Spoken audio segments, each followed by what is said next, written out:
subtract an hour for daylight savings? You just need to do that. Otherwise, because the stars don't turn their clocks back. You know? They just keep going, you know? And so we turn our clocks to get more light, but stars just keep going on their courses, doing their thing, you know? So we're born in daylight savings. You always have to remember to subtract an hour during chart calculation. And we're not actually going to learn chart calculation in this class, even though I do have a class where I can break it down. It's like a whole other class. This is more about interpretation.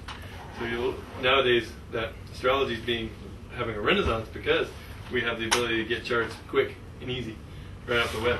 Before, you know, it wasn't that accessible. You had to go to an astrologer, and an astrologer had to have a whole library and all these books and tables, and you know, had to be mathematically competent, and you know, all this stuff. So now all that stuff has like been disappeared. The hard part of astrology has disappeared. So now it's accessible to the masses, and now it's just. It used to be you'd spend most of your time learning astrology, learning just how to calculate a chart, and the interpretation was like this second-hand thing. Now it's like primary, and chart interpretation has been pushed to the side, so it's a good thing. Yeah, I was telling Dina, I took this celestial navigation course, and it was like looking at all these tables of where everything was in the sky, and it really threw me off of like not wanting to learn how to read charts, because I was like, I don't want to have to look through all these tables. Just like the numbers are just. You don't have to. Programs like the one you just saw. That's a $3 program. It's the best program out there. Solar Fire. There's a couple other good ones, Kepler and Matrix Software has one called WinStar, but that Solar Fire is the best. It does the most in an easy user interface. But anyway, we're going to learn about these planets today. The last time we learned about the houses, and I've never started a class where I taught the houses first. But I figure if we start it first, you'll get them in your consciousness more. So there's that one sheet, you know, that has the planets and signs and the houses on it. You might want to get that one out for this class because it's a good sheet. It's astrology symbols or whatnot. And also there's a sheet in your packet called qualities, and in there somewhere. So you might want that one out too for this class. That one. This sheet here. It has the planets and the signs and the houses. So that way, you know, you can just mix right there. But these houses are good to learn. So keep studying those. That's what we focused on last time. Just the meanings of the basic parts. Today we're going to see some planets in charts and go, hey, there's planets occupying houses. Your chart's like sort of like got all these rooms in it. And planets are like, remember, verbs. They're like actions. So if you got a lot of planets in one house, there's like that room in your being there's a lot of action going on there, you know. It doesn't mean that the houses that don't have any action aren't important, because, you know, number one question I hear from non-astrologers is, oh no, my 7th house is empty. Does that mean I'm not going to have any relationships? I'm like, no. There's a sign over there, and that sign has a style of expression, and that sign has a planet that governs it. So that planet that governs the sign in your 7th house of relationships, or any house, is the planet that tells you about that house and tells you how you work in that realm, you know. So if there are planets there, they sort of modify things, you know. If you have, say, Gemini in the 7th house, then you're going to need more intellectual stimulation in relationships to feel like you're in love with someone. You know, you're more of a mental lover. Whereas if Cancer's there, you're going to be like, let me bake you dinner, let me nourish you, let me nurture you, you know, because it's funny, you'll see these Capricorn rising people that are like real hard exterior, you know, and just real, you know, Abraham Lincoln, long face, and they're real wise old man is what they look like. But as soon as you get in a relationship with them and you're a friend with them, you're a 7th house, you know, person, you go to their house and they're like, let me make you dinner, you know, and they shift right into their 7th house, and we all do that. We, on the outside, we look like our ascendant, but when we get one-on-one with someone and we get more intimate, even if it's just a friendship, we become our descendants. So it's our style of intimacy. Is that planet? So if there's a planet over there like Uranus, the planet of weirdos, freaks, and inventors, right? You're going to be like, you're going to be attracted to the unusual people. People like Asheville people. You know, you're like, oh, this is a cool town. I'm settling down here. Look at all these people. You know, so or Boulder, or all these cool towns. You know, so I'm from these places. So I don't look the part because I'm the athlete look because I have Sag rising. When you get on the inside, you see all the weirdness because all the Aquarius is in there. You know, so everybody's different. So yeah, last time we studied the houses, so we're just going to keep studying the houses as we go. You know, like today, if we talk about a planet, like if we're talking about, you know, Jupiter, then you just look and find Jupiter, you know, and say, okay, it's in her 7th house. So that can show that you have, you know, Jupiter is a verb, it's an action, a planet, it's emitting a charge, a vibration in your house of love. You need Jupiter, which means it could translate in many different ways. Jupiter is a planet of inspiration, travel, exploration. Some people marry foreigners because Jupiter's in the 7th house. They're just attracted to someone that's outlandish, far away. Or you just need a lot of culture, because Jupiter's there and inspiring things in the 7th house of love. And wherever Jupiter is, it emits a lucky vibration too. It says, okay, you can have a lot of this, and sometimes too much, because Jupiter's about overindulgence and and expansion and growth. And you went on a date last week. I had a blast. Jupiter in the 7th house means you don't have a problem but finding I can't people. find a good one. I need the good one. That's the problem. That's the whole other problem. So we'll look at that. But anyway, so last week was the houses. Keep studying the houses. The houses, the fields of life experience. We're going to start looking at how they interpret them. If you don't know the houses, you don't know how to give it into meaning to the person of how is this planet in this sign working in your life? The houses is the in your life part, So how is this manifesting in the fields of life experience? So we'll focus on that. But today we're going to talk about planets and learn about all their different meanings and everything. And there's a sheet in your packet that has a big diagram. It's like a funky diagram. It's called qualities. It says qualities and modes on it. This one? Yeah, that one. See that one? Oh. Yeah, that strange looking piece of course you can. creation. Yeah. So that one's a really important diagram. And if you see, you can give yours to her if she wants to write on it, because I can make you another one. Okay, there you go. Don't forget your notebook. Okay, so We can share it. It was in my bathroom for a while. I used to look at it. what's that? Oh. Just said it was in the bathroom for a while. I used to look at it a lot. Yeah, we used to hang it right It's by sort the... of like ingrained in my brain. When I came down, I had just got done creating. I was like, "Look at this vision I created," and I said, "It's amazing. You can feel every single aspect of astrology in this sheet." She's like, "I'm hanging that on the bathroom wall, right next to the toilet." Anyway, nice way to learn. But so that's important for today, because those show the sort of relationships of the planets and the qualities, the alchemical qualities. When I talk about alchemy, you ever heard of hot, wet, cold, dry? In alchemy, it's all about that, and that's what that translates into astrology really well. You can really learn about the planets. For instance, we just got to talk about Jupiter, right?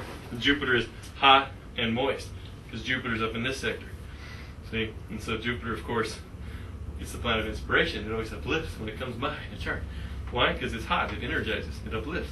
Why is it going to make connections? Why is it the planet of opportunity? Because it's about connection. Moist is connection, like making a cake, You need to have wetness to make the ingredients mix. So we're going to look at that later. But first of all, we're just going to do a little review here of these symbols. Every symbol has either a circle, or part of a circle, or a cross, or a dot. And the circle symbolizes spirit, just to review from last time. This is piece of spirit, consciousness. Yeah. Mind, or consciousness. And of course, matter, or the 4 elements, coming into being. And then the dot is sort of an orientation, symbolizes a being, a point of being. That's why the sun sign has that powerful symbol, It's the circle of spirit, but then there's a point of being in it. So it's you manifested from the great realm of spirit coming in, And then when you look at polarities, like we said, Mars used to be that symbol, but it changed to that over time. So you can see Mars is matter over spirit. Venus is spirit over matter. Remember that book, Women Are From Venus, Men Are From Mars? It's interesting because every man has an inner Venus that if he gets in touch with, there'll be a stronger wholeness within him. And every woman has an inner Mars that if she gets in touch with and has, I call them, like the artist way, the artist date. Have a date with your inner Mars. Go to the movie and say, I'm not by myself, I'm with my inner Mars. Because you need to make this guy happy if you're a woman, because otherwise he'll sabotage things. And so, yeah. What I feel like is interesting about that is because what I've been learning is women are more associated with yin and matter, or feminine energy, and then it's Venus exalts the male and Mars exalts the female. At least that's what I'm reading it as. Yeah, because they're polarity of each other.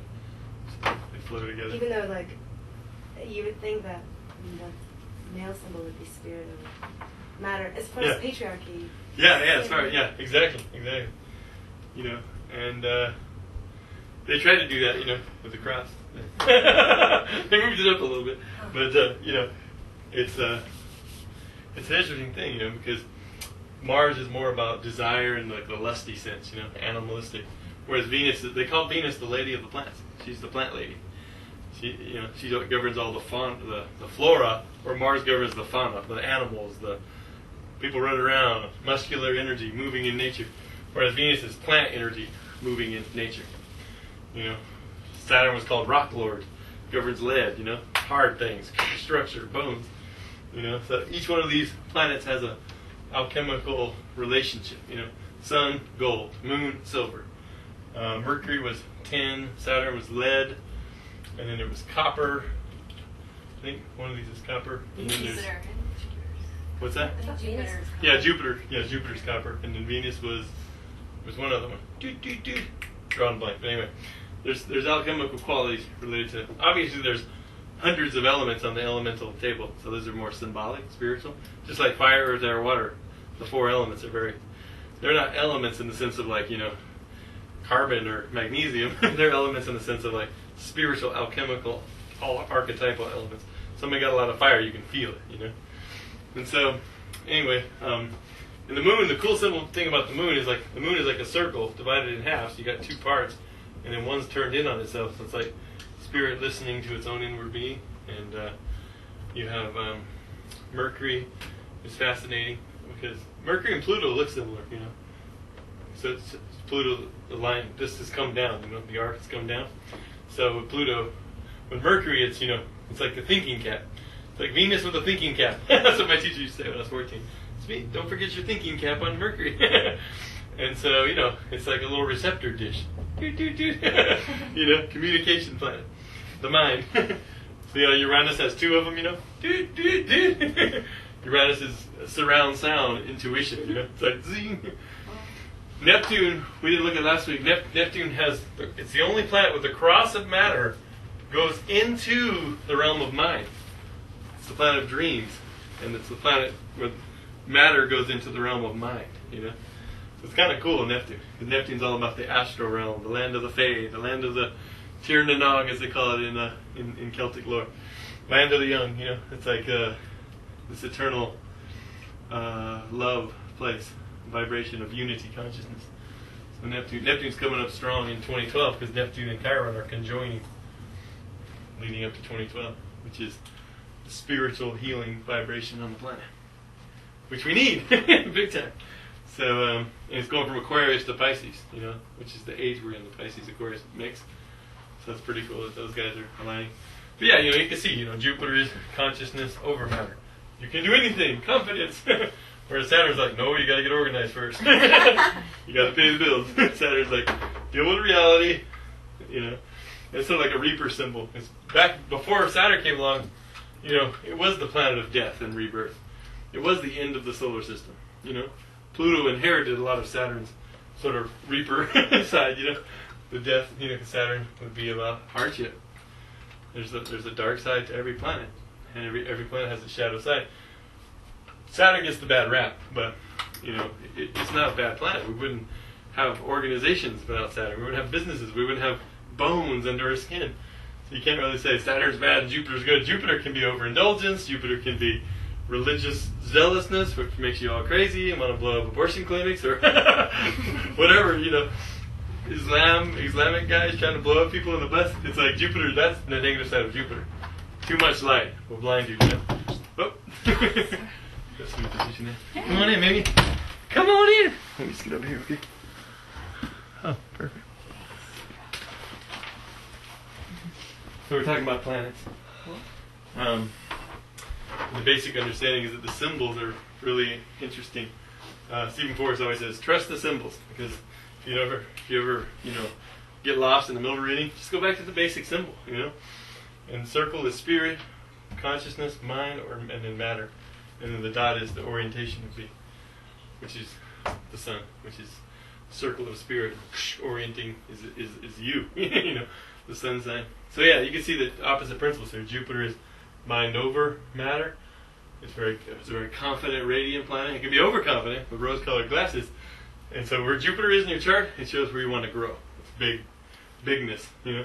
Where Saturn is, it's the planet of structuring. It shows where the karma is, the karmic residue, I say, on the bathtub of your soul. So it's a planet that symbolizes contraction. And you can actually look at these planets in the sky and see that they reflect what we have always felt about them in their physical forms. I think that we have actually shaped them just as they have shaped us through thousands of years.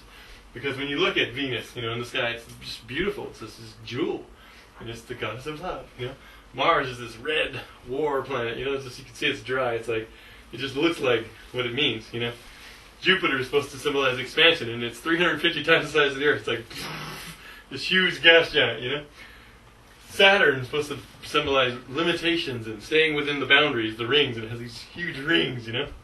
Uranus is the only planet that goes around. It's the planet of like inventors, freaks, and weirdos, right? Taking the road less traveled. And it's the only planet that has its north pole facing the sun. It has a little ring, so it actually goes on its side around the solar system.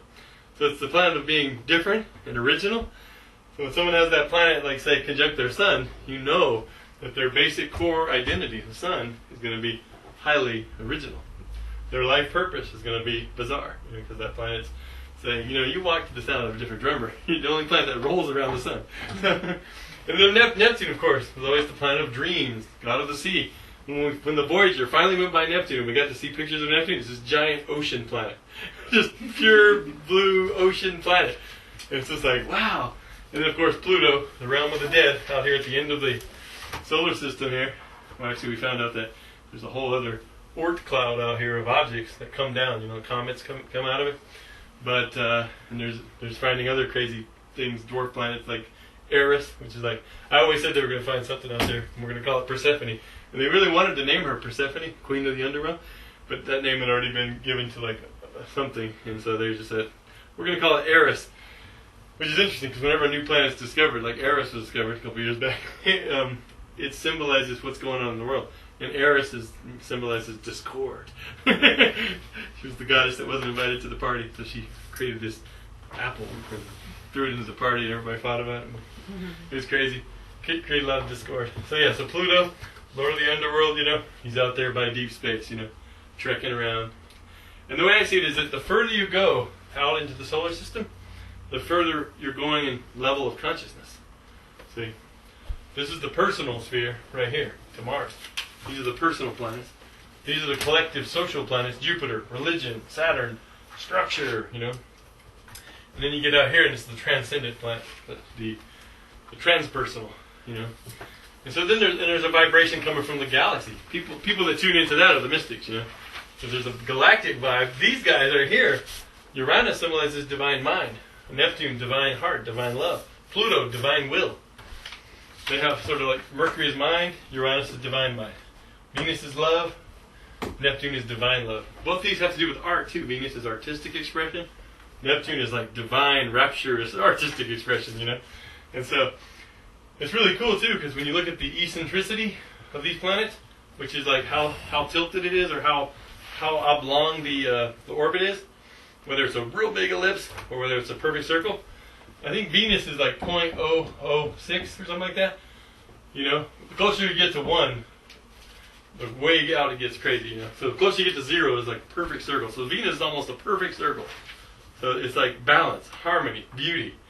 Even in its orbit, it shows us that relationship, you know. And you think, you know, a lot of these planets out here have these weird orbits. Like Pluto has this weird orbit where it comes way down and goes way out. It has like a 17-degree tilt to the plane of the solar plane. And so it even comes down into Neptune's orbit for a while. From 1977 to 2000, Pluto was down into Neptune's orbit. So Neptune was the farthest planet for like 30 years. And so it was really weird. But, you know, you'd think that Neptune, too, being way out there and crazy like that, would also have a strange orbit like that. Neptune has an eccentricity of 0.00, I think it's 6, just like Venus. Or maybe Venus is like 4, and that's like 6. So in other words, Neptune, way far out there, almost has a perfect circle around the sun, just like Venus. So you can see their relationship artistically, you know, just that beauty, that harmony coming in. And then, of course, Chiron has a really strange orbit. It has this really oblong orbit. When it gets in close to the sun, it gets in close to Saturn. It takes 2.5 years to go through a sign, just like Saturn. When it gets further out, it's almost like a comet. They didn't even know what Chiron was when they found it in 1977. Like, is it a comet? Is it a planetoid? Now we're just calling it a dwarf planet, like Sirius and Pluto. But it takes 7 years when it gets to these signs over here. So it kind of is a bridge in consciousness, between the old guard and the new modern influences, They didn't have skyscrapers and airplanes in the old world. We needed a planet to symbolize that stuff. There's Uranus, Planet of radar, computers, technology, the internet. Actually, the internet's a combo of Neptune and Uranus. So when these two guys aligned in 1990, it brought in this new technology with visions, Neptune. So you can see those cycles through history. Every 172 years, these guys meet in the sky, and then bam, there's these great revelations or spiritual revelations or inventions, breakthroughs. And then, of course, the nodes. The nodes are interesting. Look at their symbols. It's like 2 parts of spirit and then consciousness, Which is interesting, the south node, because this is the karmic past, This is like, wherever the south node, imagine it's like a little cauldron, like a witch's bowl. And it's got all this liquid in there of cellular memory. And it's like, the south node in your chart by its sign in its house shows the common denominator of all the past lives, or at least for at least 7 generations, they say, coming into your being. It's like, whoa. I always think that when we die, all of our different parts, our Venuses and our Marses and our Mercuries and all of our faculties, just get recycled into the great cosmic soup.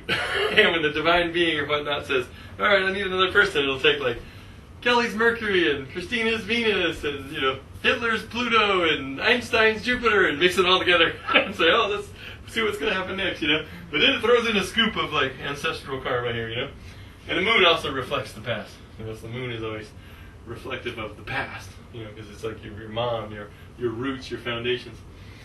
And the north node. Are you going to talk about what the nodes are? Yeah. Oh yeah. Yeah, we're getting to all that. Okay. But the north node here is opposite. North node are the symbolic of. Well, we can just do it right now, real quick, because here's the Earth, right, and here's the sun going by, and the sun goes around, right. Well, the moon's path isn't on the same ecliptic. Like if you imagine, they're about 5 degrees off from each other. So there's these points, where the moon's path, the moon goes up above the sun, and then it goes back down below. If you look at this graphically, like if you're looking at it from the side down below here, the moon's going down below the chalkboard, and then up above the chalkboard. See what I'm saying? So these points where the moon and sun meet are called the nodes. Where the moon goes up above, right here, that's the north node. Where the moon goes down below into the depths, that's the south node. And that's what the nodes are. And I always say, since the moon symbolizes soul, and the sun symbolizes life purpose, this is the combination of their path. It's the arrow of your life's purpose, your soul's purpose, really. So you always want to be remembered for your north node over a lifetime. You want to use the gifts of your south node to give to others, and then train it to move it toward this. So you can get beyond your addictions and move towards your north node. The south node is very tricky territory. It's like a black hole. It'll suck you in. So it's like you got to watch that and make sure you're using that gift, especially to help others, but you're also using it to move towards your north node, which is remember I gave the example of Einstein and Aquarius, or Einstein and Elvis. Elvis, they both had the Leo south node. They were both performers. Elvis stayed in his south node. He became Leo. He became the king. But Leo goes the heart. He died of a heart attack from drug overdose addictions.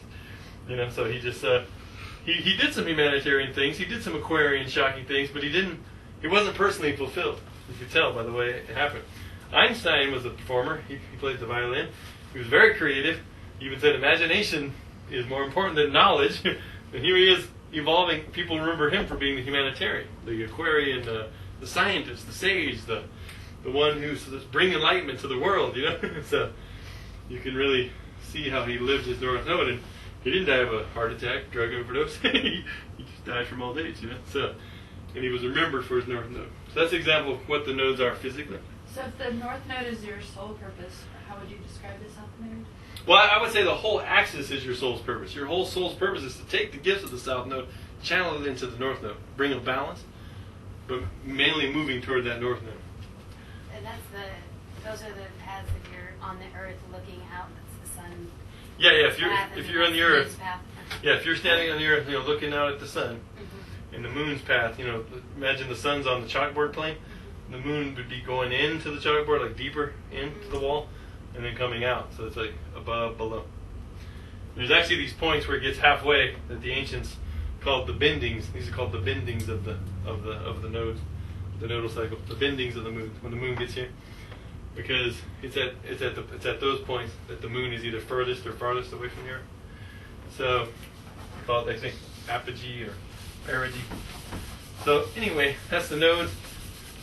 Christine, you want to bring up the qualities sheet? Sure. Did we bring the folders? We can give Mimi one? We didn't bring them, did we?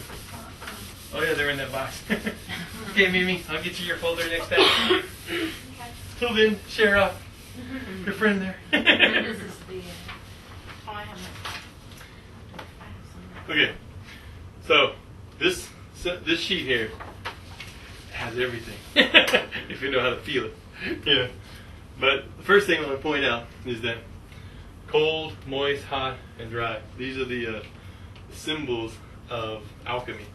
You got two axes. You got dry and wet, or dry and moist, they call it. And when the Greeks went out, they said, "Hey, it's hot and dry today." So they just noticed. You just come. It's very. I always say the Greeks were very Taoist. They went out saying, like, "Check it out. It's hot and wet." They just took nature at what it was given them. Oh, it's cold. It's cold and wet today. So it's very just a direct experience of nature. This is where the root of astrology. These things are the root of astrology right here. So imagine cold being like winter. You know what I mean? If these are the 4 seasons. Imagine moist being like spring, right? Spring energy. Imagine hot being summer. And imagine dry being fall. And then you get dry. So autumn. So you have these. And then imagine this is the life cycle. When you're cold, cold is like a baby. You don't move around much. You're just sitting there. So don't think of cold and hot as temperature at all. Think of them as states of energy, where cold is maximum relaxation, and hot is maximum energetic jamming. So in the life cycle, that would be like a baby just sitting there. This would be like young adulthood, or your teen years. You're wet. You're ready to go. You're ripe. You're ready to grow something. You're spring. You're springing up.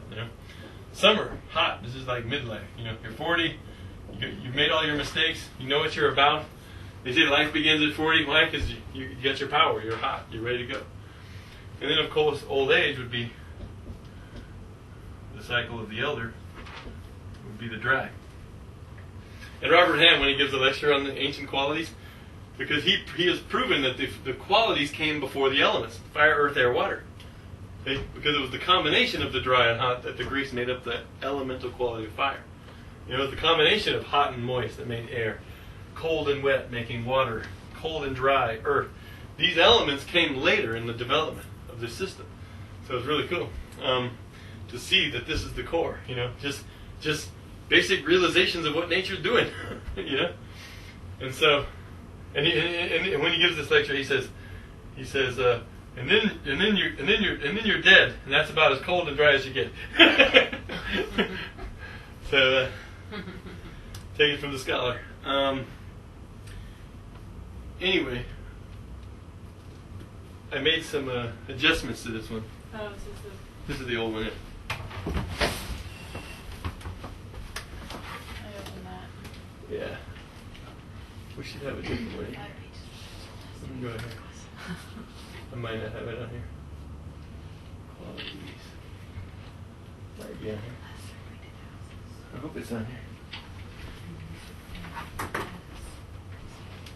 Do you want me to pass out that color? Yeah. Pass that out. Because that has the updated. And your sheets have the updated too. Just hit quit. Or just hit quit right here.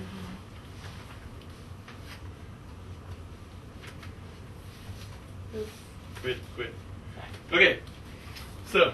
What do you want me to do? And just turn it up. Do you want that other one up? No. Just give me a solar system. Okay. Solar system's fun. Okay, so we got our own little circle here.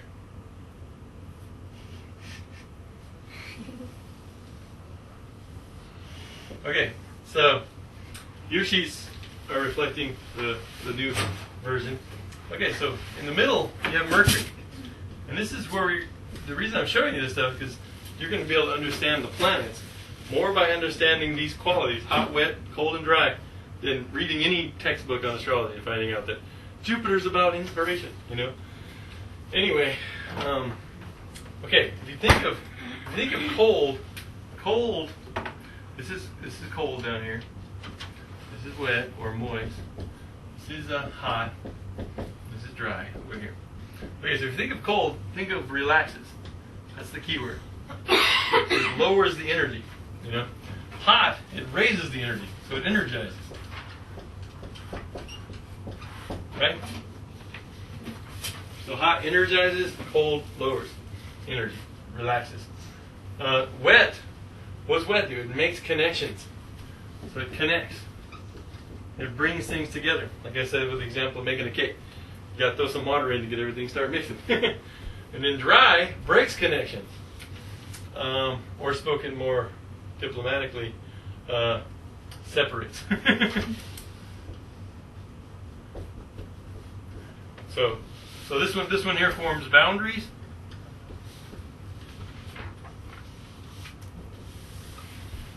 This one here loosens the boundaries. It unifies. Right? This one down here lowers the energy, relaxes. It's a resting state. This is the active state. So it's just like life, when you do an activity. It's a daily cycle. This would be new. This would be a midnight rage. This would be morning, when things are waking up. The hot would be high noon, when everybody's moving around doing stuff. This is when the sun's going down. This is like sunset. So there's many ways to think of this cycle. You can probably apply it to 100 different things. But the key is just to understand that cold brings the energy down, hot brings the energy up. Wet brings things together. Dry separates things and breaks things apart. Like when you look at the desert, the dryness on the floor, it's like you see it's physically starting to separate, forming these little crests and these little valleys. So these are principles of nature. These are very Taoist. So when you put the planets in, let's put Mercury in. Mercury is in the middle. The ancient Greeks put the Mercury in the middle because Mercury is the messenger, and if the messenger has a charge, he can't be a good messenger. So he's neutral. The Mercury just says, I can't have a charge, but you can get a letter of unity. Hey, let's be boyfriend girlfriend. You could get a letter of separation. Dear John letter, we're separating. You could get a Mercury message of energization, come to the sporting event, whatever. Or you can get a very restful, relaxing, make a cup of tea, sit by the fire letter, right? So Mercury can do all four. Mercury's mutable, in essence. It's the only metal that's liquid. Tin? Mercury. Oh, okay. Is that the Mercury, that's Mercury. Yeah, Mercury is the Mercury. I was saying, that's the other one we were missing from the chart before. Right. Mercury is actually Mercury. Yeah. Okay, so Mercury is, the only one that can be the liquid. Yeah, so it's very mutable, it's very flowing. Check it out. The sun is up here. Why? Because the sun likes to raise the energy, heat things up, but it also likes to dry things out. The sun is a little more hot than it is dry. It energizes more than it separates in astrology. But it can definitely separate. Think of someone being too egotistical. Everybody's like, oh God, you're shining too bright. Turn that thing down, right? Mars, of course, is right here. Mars is very dry, more so than it is hot. Mars does energize, but it's drier than it is hot. Oh, did you hand out those sheets? The rainbows? Yeah. Yeah. Can I have one? It's right there. Oh, cool. Yeah. Isn't this a beautiful sheet? It is. My friend, my fellow artist, is Vanessa Keys, and she created this for me after watching a video about this that's on YouTube.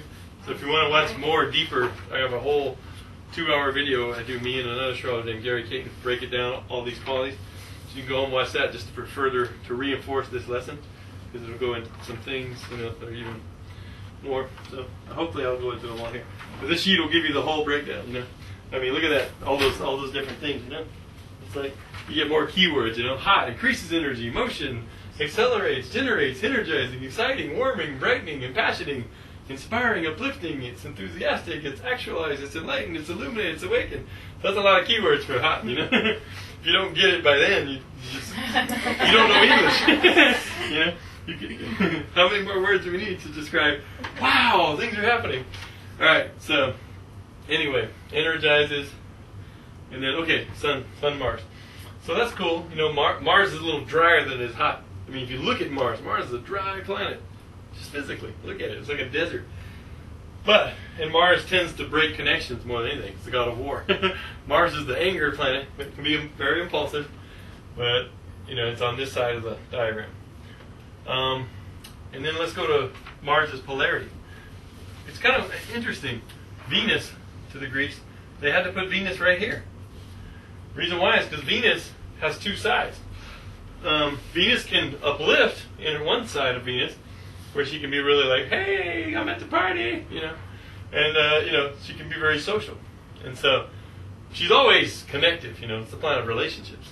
So Venus is always wet, but I mean she's the lady of plants, right? You got to have some wetness to grow some plants, and then of course, but Venus can also be cold, like Venus in her Taurus is. So you can be very relaxed and mellow, and back rubs and massages and going to see Christina at the spa, So, and I think it's interesting in relationships because when Mars, the man, meets the woman, and the woman's at the party, up here being Venus in the more hot sense, they're like, yeah, you're hot, let's get together. But then when I put the moon in here, see, the moon's right here. When women become mothers, they sort of sink down to this moon level, which makes them more watery, and then it opposes the Mars. So that's when the tension comes in the marriage, but a relationship, because the Mars is like, hey, what happened? you became something totally different than I met at the party. It's because Venus became the moon. There's a relationship between Venus and moon. I think every woman has, just like every man has two sides, Sun and Mars. But the thing is, they're both hot and dry. See, the two sides of a woman, one is cold and wet, but one is wet and can be hot or cold. See, so there's two different aspects of feminine, and it's not like men don't have two aspects. We do. Our Sun is that light, that ego, that purpose, but then the Mars is the masculine essence. Every man defines his masculinity by his Mars. Every woman describes her femininity by her Venus. How you are a woman. A woman that has Venus in Aries is going to be more, tomboyish, Venus in Aries. I had a lot of lesbian friends in Key West that had Venus in Aries or Venus in Capricorn. Because they were like, I'm in charge up in here. They were just like, they felt more masculine in the expression of their feminine essence. And then I had a lot of friends that were gay that had Mars in Cancer or Mars in Libra. Well, actually, the Libra was usually bisexual. They couldn't make up their mind. They're like, which way? But the Mars in Cancer, they're like the most sensitive guys on the planet. Doesn't mean they have to be gay. Usually they have to have an aspect to Uranus to be kind of bizarre and unconventional in some way. But if you meet a guy that has Mars in your Cancer with a square to Uranus, he's got something unusual going on in the sexual dimension, and he's feeling very motherly inside. He's feeling feminine, So you just feel that. But anyway, the moon's here. Why? Because the moon relaxes things. The moon's like when you come home and you want to just watch TV and make some popcorn. It's like relax time, It's like rest time, going into night. Heck, even in the Bible, it says that God put the sun, moon, and planets in the sky to illuminate the world with light, to govern the seasons and days and years, to divide the light from the darkness, and He created the greater light to govern the day, and the lesser light, the moon, to govern the night. So that's why if you're born at day with the sun above the chart, then you're called a diurnal chart.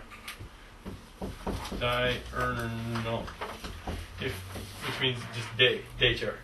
If you're born at night, the sun down here on this part of the chart down here, that's a nocturnal chart, and that means that the moon is stronger in your nature than the sun.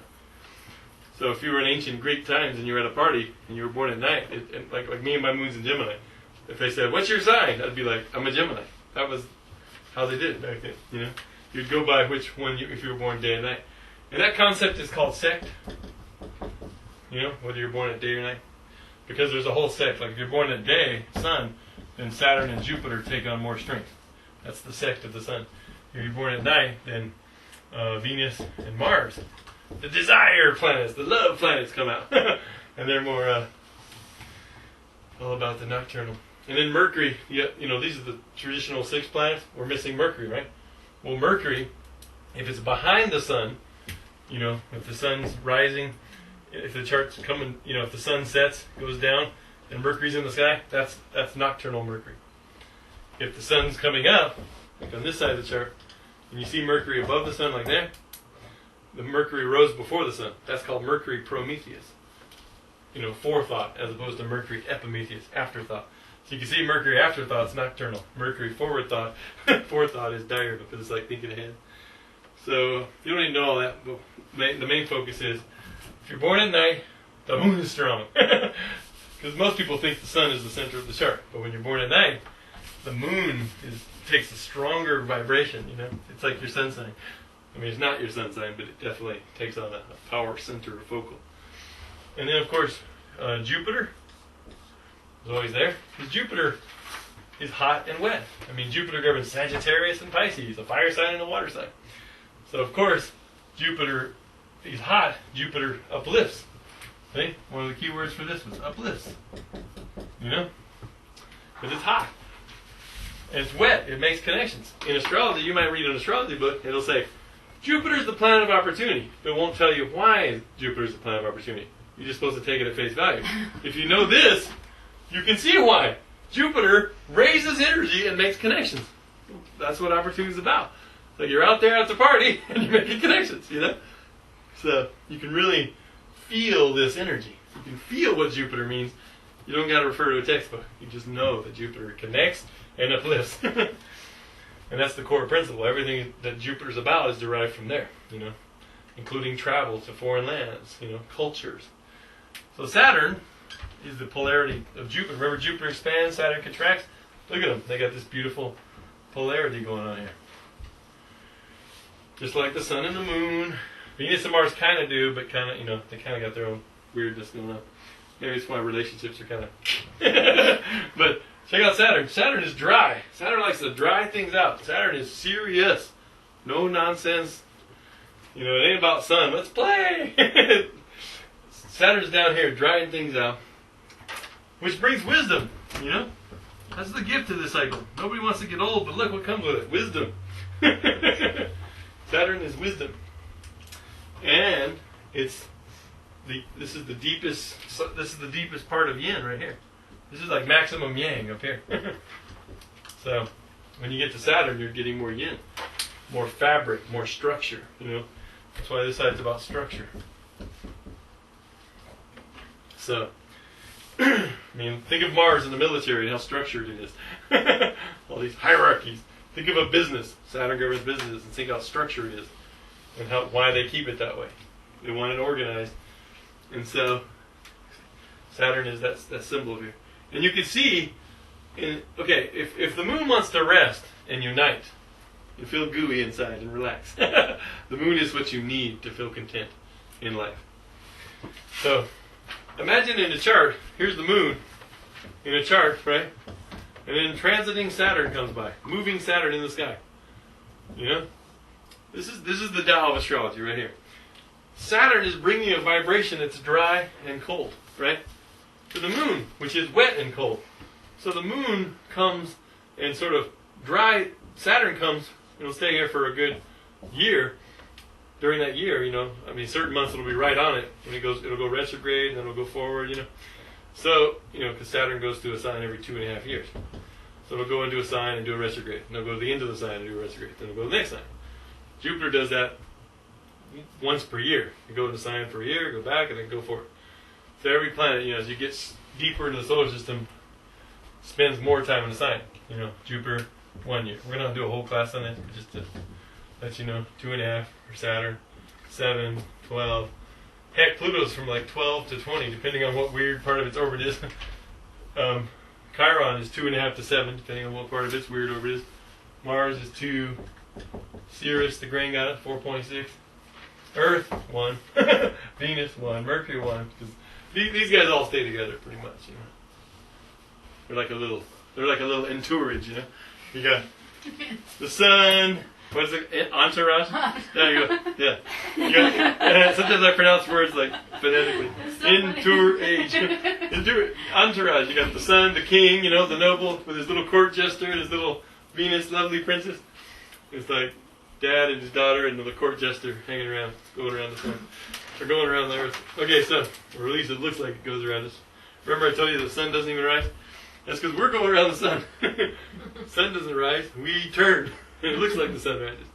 But anyway, so when Saturn comes across the moon, why do people get depressed during that? Why does every book say, oh God, it's going to be a really hard time emotionally right now, so really just try to focus on business things and don't make a lot of long-term decisions where emotions are involved, because you're not feeling right. Just like you're not thinking right, you're not feeling right.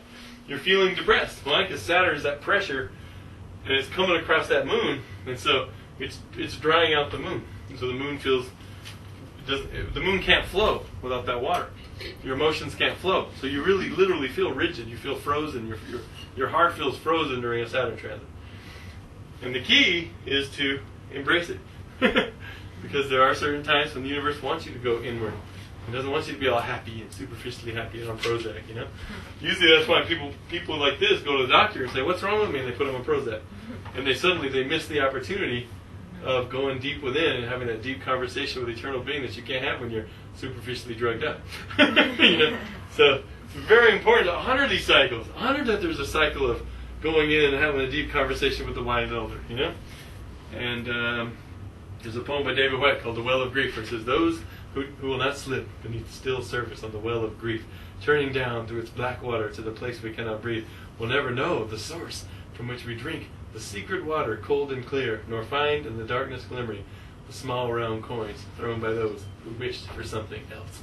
You know? So most people throw the coin in and wish for a new relationship or a new car or a new whatever. But Saturn says, do you want to wish for a deep conversation with the eternal being that's going to transform your entire life and change you? Most people are afraid of change, you know?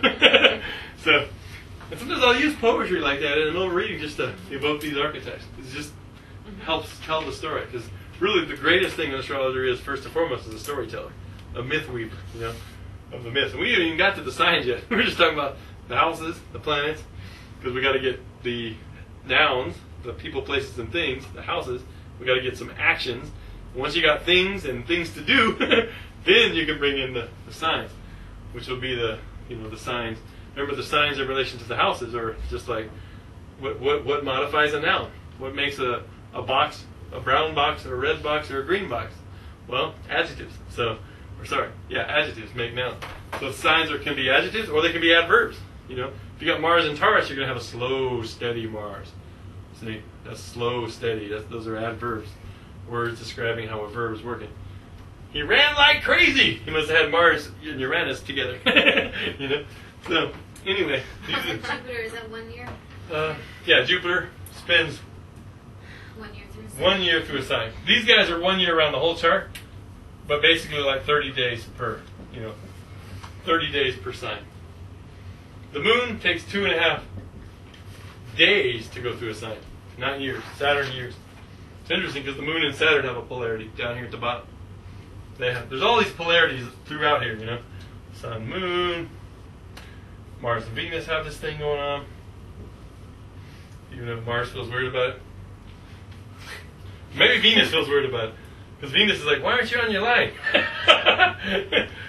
It's like that movie Walk the Line. Remember when she says, Johnny, you're not walking the line. You're out here trying to be all break connections and be all drunk and stuff, you know. Mars is 2 years in a sign? Mars is 1.8 or about 2 years. Yeah, in a sign.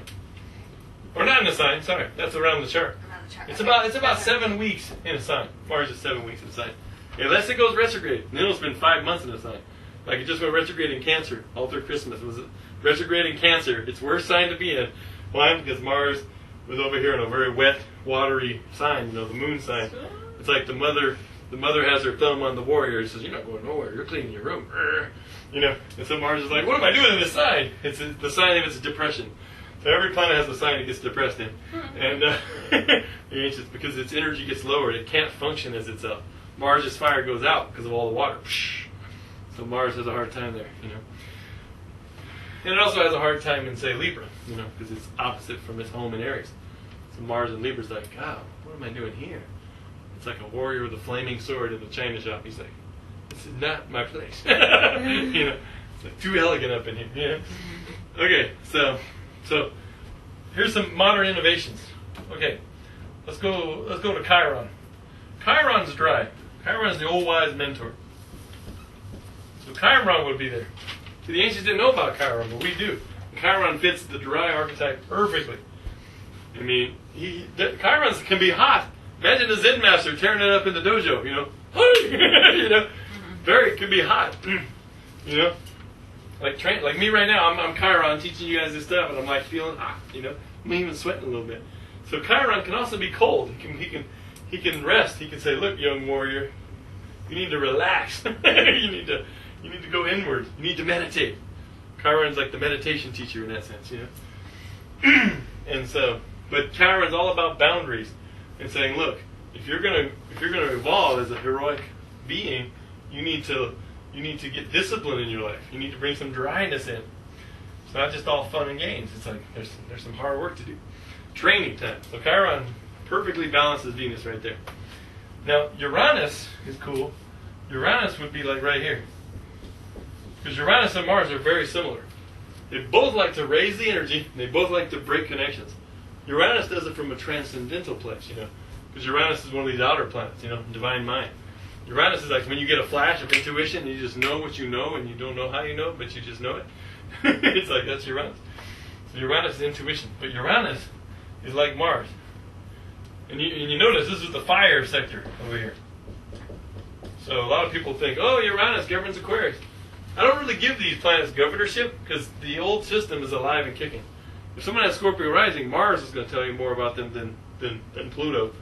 So don't listen to the modern textbooks that say Pluto rules Scorpio. It's like kicking out 10,000 years of ancients observing the heavens and understanding these energies. Because when I see people with Scorpio rising that say have Mars and Leo, they look real sunny. They don't look like dark and mysterious. You know, it's like, whoa, what happened? Their Mars is in Leo. So the modifier to the ascendant is in a different sign. You can have 12 different kinds of Scorpio rising, depending on where Mars is. If you just go with Pluto, Pluto's going to be in one spot for 12 to 20 years. That means that everybody for 12 to 20 years born is going to look the same and act the same. It's like, it doesn't work like that. Mars will modify any Scorpio ascendant. Just like Neptune doesn't govern Pisces, Jupiter does. You know? And same with Saturn. Saturn governs Aquarius and Leo. If you want to see that diagram drawn out, what happened was, you know, the ancients, they saw, you know, here's Aries and Taurus and Gemini and Cancer and Leo and Virgo and Libra, Scorpio and Sag and Capricorn and Aquarius and Pisces. And they said, okay, the sun and the moon are the great lights, and the greatest 2 months that has the most light on the planet are Leo and Cancer, at least in the northern hemisphere. But you know, the sun, the royalty, the gold is just matched with Leo, you know, the sign of the king. And the moon matched with the mother, the crab, the whole thing. Actually, the ancient symbol for Cancer wasn't the crab, it was the turtle. And even before that, it was the great watery mother, just the total archetype of the goddess. So, and they got crabby in us. And then, so they looked at this. I know. The goddess to the crab. It was back in the age of Taurus when the moon was worshipped all through, you know, in Turkey where they have the Taurus Mountains and they always have these fertile crescents. The crescent was the symbol. That's because the moon is exalted in Taurus. Every sign has a planet. Every planet has a sign where it loves to be too. Where it's just like, I'm exalted. Instead of depressed, it's exalted. So, moon is exalted in Taurus. Why? It fits right in this nice little curve up here. It's like, I can chill. Because, you know, they're both about cooking and food and just like really sensual. So anyway, so when you look at the ancient rulerships, Mercury governed the next sign, Gemini, and also Virgo. So Mercury governed 2 signs. Same with Venus. Venus governs Taurus and Libra. That's their rulership. It's called it. If Venus is in Taurus in the chart, it's said to have dignity. It's in its dignified sign. It's called its domicile. That's its home.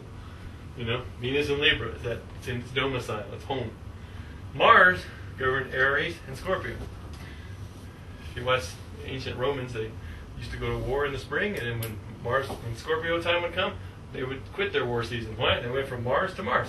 You know, Jupiter governed the sea, Pisces, imagination, and Sag, philosophy. You got a little spark there. And then, of course, Saturn governed Aquarius and Capricorn. If you try to take Saturn away from Aquarius and put Uranus in, you're breaking up the structure of the whole zodiac. You're saying, okay, the planet of time doesn't govern the future anymore. It just governs the past, you know. And people with Aquarius arising are all going to start looking the same, or looking very similar, or acting similar, because they're all going to have Uranus for 7 years of generations in a row, going to have the same. So you can't take Saturn away. You know what I mean? You got it. What I do is I say that I call this term, you know, because definitely Uranus has a relationship with the sign Aquarius. You know, electricity, revolution, freedom. So what I just say it has affinity with this sign. That's the technical term that astrologers are coming around to, you know. And Neptune has affinity with Pisces. Pluto has affinity with Scorpio. You know what I mean? You can't see Scorpio, Aries and Scorpio, both Mars signs. Aries is more like the aggressive warrior, just charging in, rah! You know, Scorpio is more like the defensive warrior, like a mother bear protecting her cubs, saying, "You touch my cubs, I'll kill you." You know what I mean? She's not all like aggro, like Aries can be. She's more like inward. So there's different kind of Mars. So you can't take Mars away from Scorpio. I mean, otherwise, where do you think Mars got its governorship of sexuality? Scorpio, you know? It's like they're connected, you know? Where do you think Jupiter got all its religious inspiration from? Yes, Sagittarius can be religion in that sense, but the emotional side of religion comes from its relationship with Pisces. That feeling of just unity, consciousness with the divine. So that's the system. Take it or leave it. I love it. If you have that in your head, it really works well. Because if you're looking at a chart, right, and you see someone's seventh house doesn't have any planets in it, and they give you that question, my seventh house is empty. Does that mean I have no relationships? No. You look at the sign, you say, oh, Taurus is here. So your relationship style is sensual. You want to be touched. You want to feed. You want to nurture. Sometimes you want to own the person you're with. Because Taurus is about ownership. But then you go look at Venus. Because look, why? Taurus governs Venus. Oh, and then let's say Venus is in, let's say, Aquarius. I was going to say that. Because back here in the 5th house. Suddenly, there's an image bridge between the 5th house and the 7th house.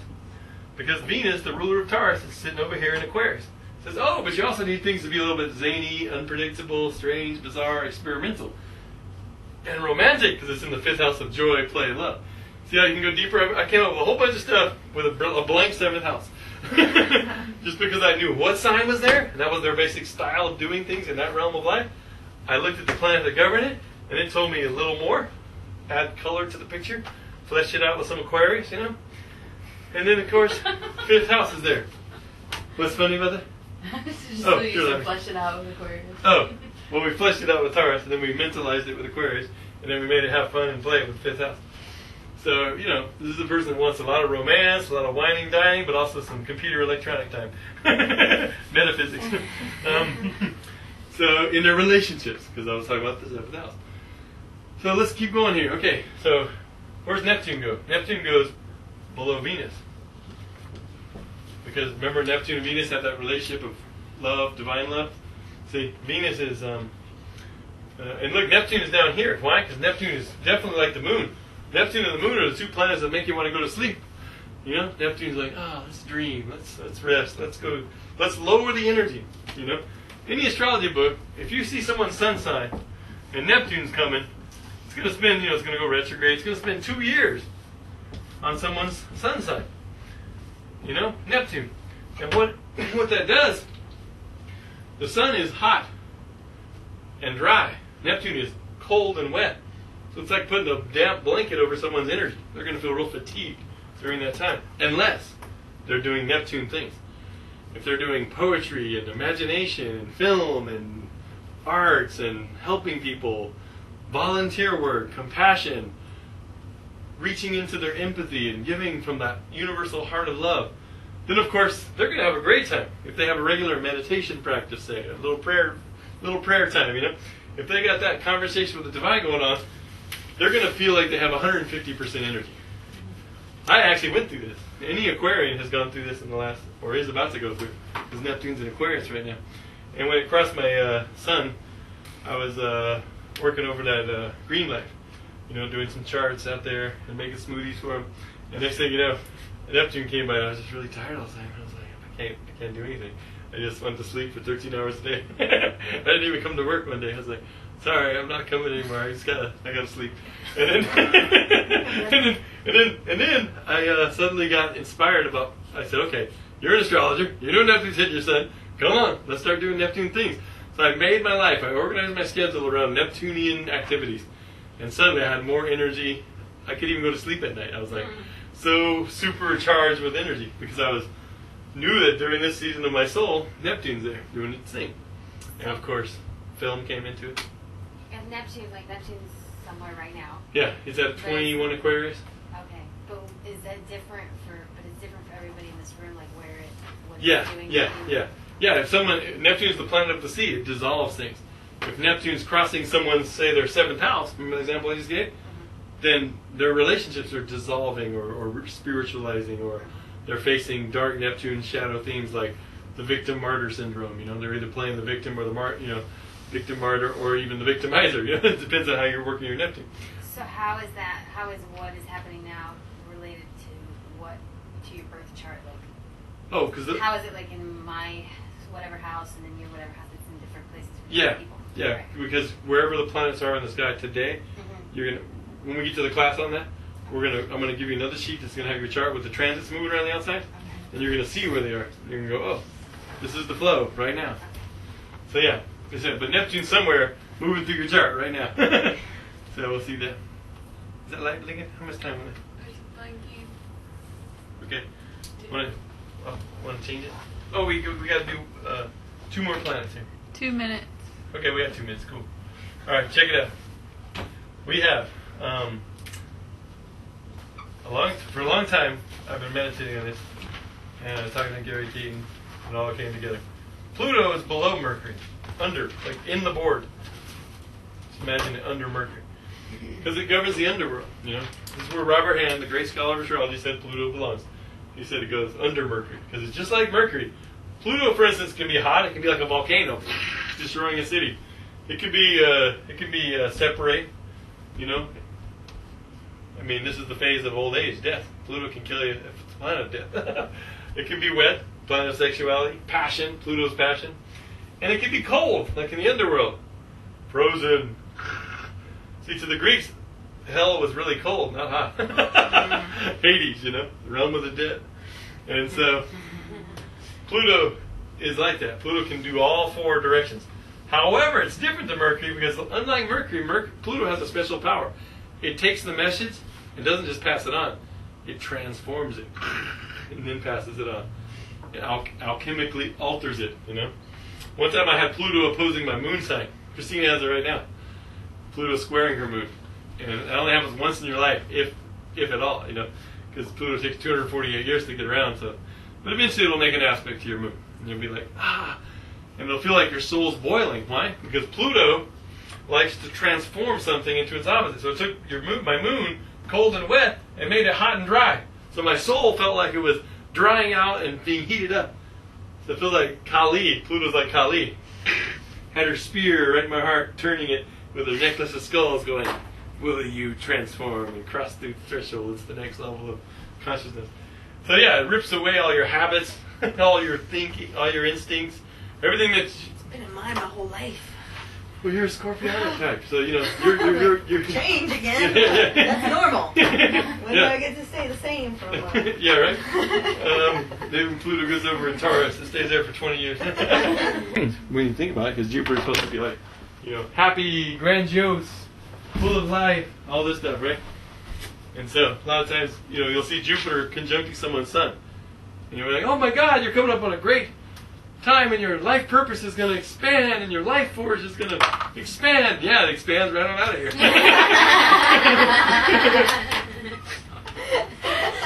from the other side, it probably looks real good. Everybody else is sitting there wearing black at the funeral, going, oh, trying to feel bad about it or whatever. But the person on the other side is like, yeah, I'm out of here. I don't got to pay my water bill anymore. I am free. Done with this place. On to new lessons. But anyway, Jupiter is implicated a lot in that. Usually when Pluto's coming across other people, oh, I'm going to die, I always say, no, Pluto's not going to let you off the hook that easy. Pluto's more like put you on a torture rack first, before it kills you. Says, I want to get some rebirth out of you. I want to get some recycling, regeneration out of you. So yeah, so Ceres is here. Why? Because she's above Mercury. She's up here outside the chalkboard. I used to have Ceres down here, like you saw on my old sheet, because she brings the spring. And she's very wet, like the moon. She likes to cook and nourish life. I mean, this is the planet of nourishing life and feeding people.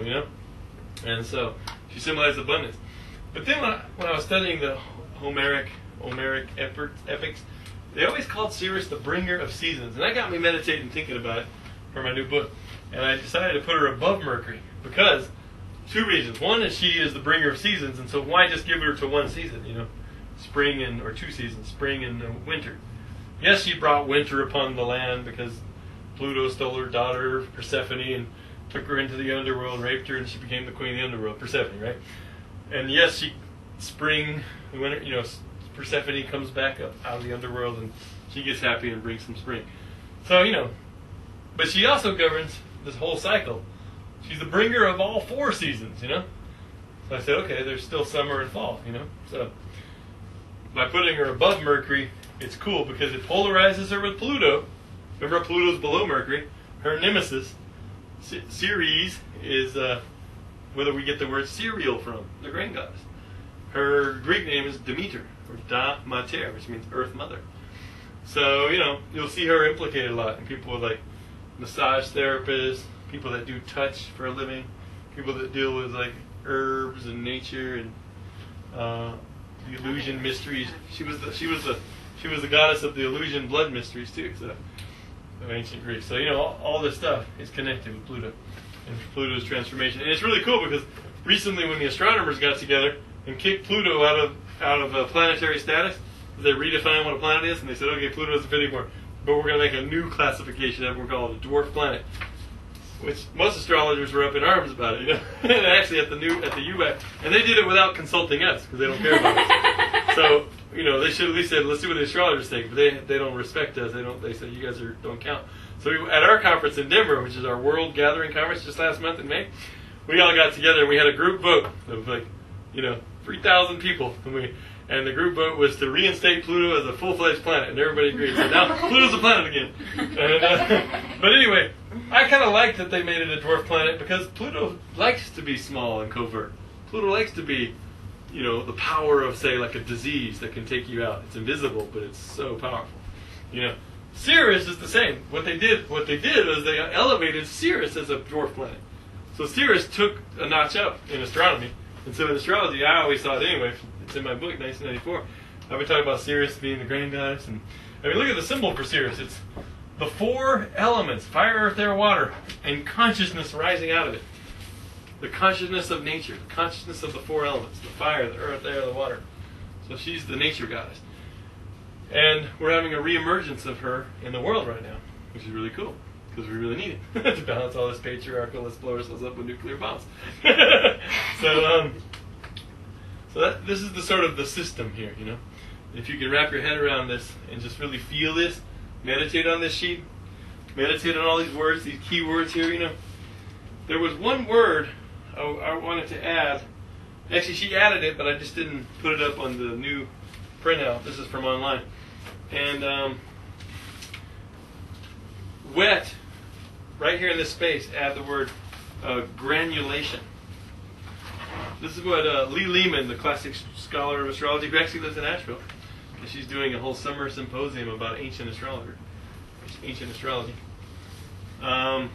She's the dean of Kepler College, which is the online university of astrology where you can actually, it's centered in Seattle, and they have the ability to grant degrees in astrology. It's a certified, accredited degree granting university, but it's all happening online, except they have to get together a certain amount of times a year, like 4 times a year, for a symposium for a week. Anyway, she lives in Asheville, the dean of Kepler College, and she comes to our meetings sometimes. If you guys want to come to the meeting, we have a new group in astrology called the Asheville Friends of Astrology, AFOA, and the website is ashevillefriendsofastrology.org, because it's an organization. And we're having our meeting. We always do 4th Tuesday of the month. And this month we're meeting tomorrow, or Tuesday, 2 days from now, because it's the last Tuesday of the month. So we have a local astrologer named Gary Caton who writes for the Mountain Astrologer, and he's a prominent astrologer, and he's Aquarius. I think we have a lot of cool astrologers in town. So you're in a good town. And anyway, we have all these great astrologers that come. So we always have like 30 people, 50 people, however many people. But he's doing a great lecture on Tuesday night over at Earth Fair in the conference room. So if you're not doing anything, Tuesday, 7 o'clock. 7 o'clock, yeah. So if you're not doing anything on Tuesday, good time to come down and learn some more astrology. And me and Gary are doing videos together online on YouTube. So if you watch the video about the qualities, you'll see Gary and me breaking it down. But, so do I got all the planets in here? Don't want to leave anybody out. So you can feel, like, so when you see the moon in the chart, think cold, wet. Think relaxes and unifies, right? When you see the sun, it energizes and sort of separates, because it's the ego. It's like, okay, I'm different from you. When you see Jupiter, know that it connects and it brings energy. Saturn lowers energy. So if the sun and the moon are in the same place. Yeah, that's the new moon. When you get the sun and the moon in the same place, you're born on the new moon. That's why a new cycle begins, Because basically cold and wet is canceling out hot and dry, and it's like neutral. It's like the start of it's like erasing the chalkboard. Literally. When you're a new moon person, your chalkboard is erased. You come into this lifetime, and you're like, oh, hey, my chalkboard's erased. And I can do anything. I'm a pioneer. You feel like your tank is full of gas and you're ready to trek off into new territory. If you're born with the moon behind the sun, though, like if the sun's at 20 degrees and the moon is like 5 degrees, is that a sign? Like the moon's still coming back to the sun, it hasn't crossed the sun yet in the new moon, then you're like this. You're born with a full chalkboard. That's called the dark moon phase, the balsamic phase. People that are born in the balsamic phase are here to like make sense of 8 lifetimes worth of information on the chalkboard, and then leave it all in one little seed and give it to like a few people, and then move on and get out of here. If the moon is down closer to the ascendant or up? It depends on what side of the chart you're talking about. Let me see. Yeah, your moon is ahead of the sun. So you're a new moon. You're an Aries new mooner. So not only are you a pioneer in the Aries archetype, the leader, the daredevil, try anything once, but you're also a new moon phase person, which is a person who Blank slate. is here to blank slate, to try stuff new, to invent. They're free to go. So this is the coolest system, and understanding this stuff, it just brings it into nature. It brings it into alchemy. You can feel what Saturn's about. It's cold. It's dry, So you're having an argument with your boss, and he's like being cold and dry, and you'd be like, you're really role-playing Saturn right now. Like, how does it feel to be my Saturn transit? I actually told an astrologer that once, because he was giving me some crap about something, and he wasn't signing the release form for the movie. The only astrologer that didn't sign the release form. And it happened under my Saturn squaring my Mars, and my Jupiter, my Neptune, all in the house of movies. I was like, come on, we gotta get this release there signed. I can't push to the film. And then he like limited me in a sense, Saturn. And then I said to him, I said, how does it feel to be my Saturn transit right now? And then he laughed and signed the release form. I don't understand how you can tell on your chart like where your moon is ahead or. Yeah, I don't understand. Okay, let's look at that then. Are we going to pull up someone's chart or not? Well, let me just Alright, I'll talk show you. about this. Lunar phases. Okay. Imagine the sun and moon. The sun and the moon meeting right here. That would be the new moon. Right? Then you have over here, when the moon's over here, opposite, that's the full moon, right? So we call this the full moon phase. It's just dividing the circle into 4. Just the seasons, This would be winter. This would be December. This is the winter solstice, right? Symbolically, you know what I mean? This would be summer solstice. That's the moonlight. These are the equinoxes. This is the waxing quarter moon, first quarter. I like to call it the waxing quarter. And this is the waning quarter. Right here. This phase. Alright? So the moon just goes out, you know.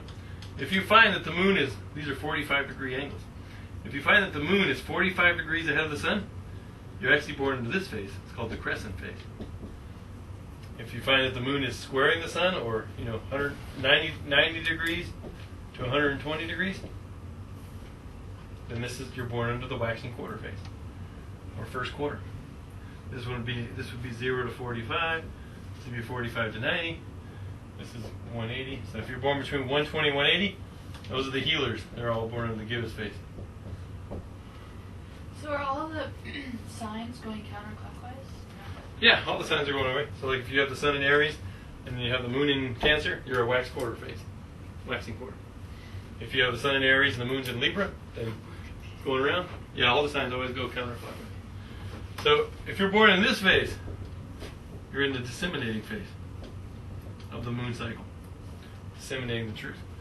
This is the waning quarter here. And this here is the balsamic phase. It's the vinegar phase. It's the dark moon phase. This is the time of the highest magic, when the veils are open. You know, when the moon literally disappears for 3.5 days and says bye-bye. And it's where we get all of our myths of like Jesus went down to the underworld for 3.5 days, or if you go back 2,000 years, you got the same story in Egypt. Osiris was dismembered in in the underworld for 3.5 days. So you got that moon thing going on. But so the basic keywords is a new moon type person is more of a pioneer, energized person. They're here to trek into new territory. A crescent person is about learning. Crescent really means growing one, so they're growing people. They're here to master a set of skills and give those skills to others. It's like they're here to create, to grow a personality. And you go through these phases every 3.5 years. You change phase based on your progressed moon's relationship with your progressed sun, but that's a whole other lecture. We'll get to it. Class 7. But anyway, waxing quarter people are like the rare heroes that are on the way to slay the dragon.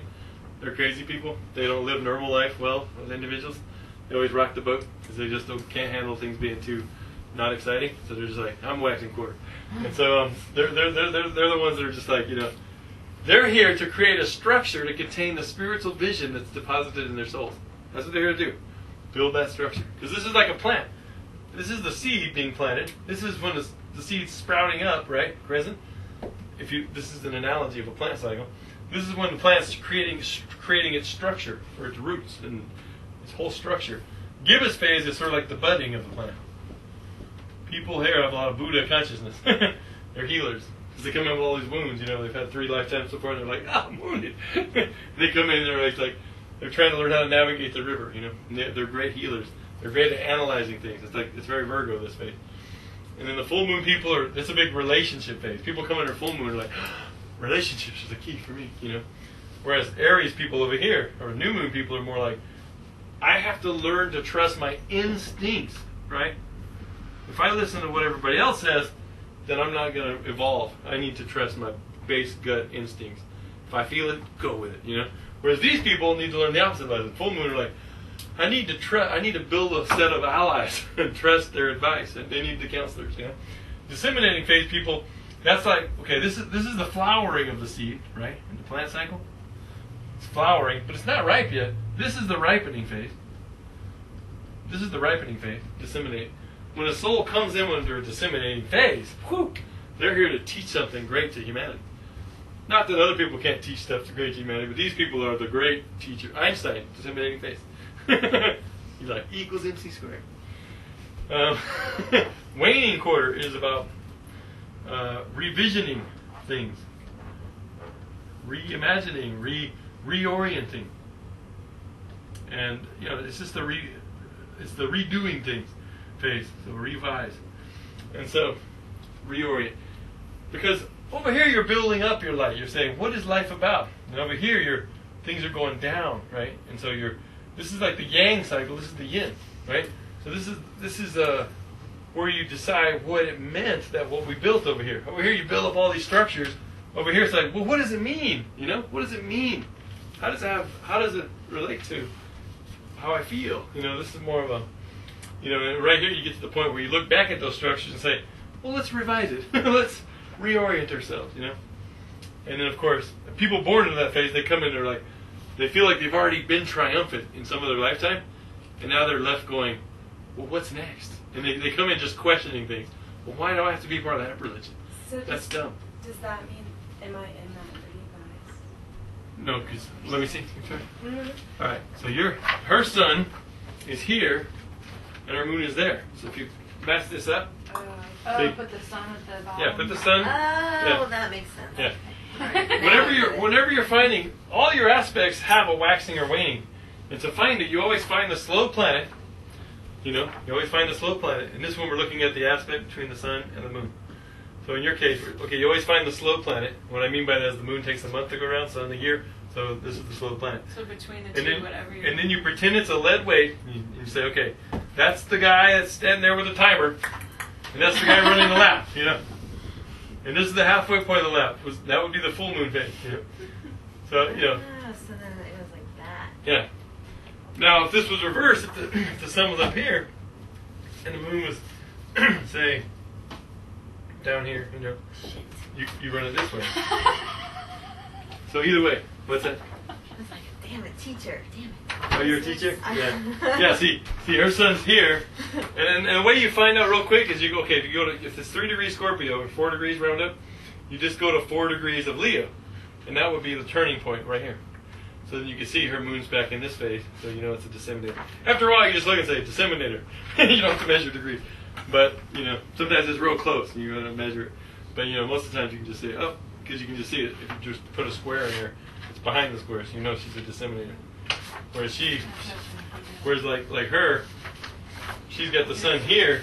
19 degrees is Libra, so 19 degrees Capricorn would start the waxing phase. So you go 45 degrees ahead, right? And you got to see if your moon is there or not.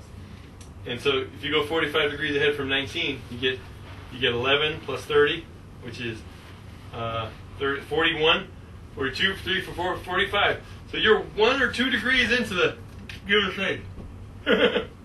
Give us faith. So you're a healer. This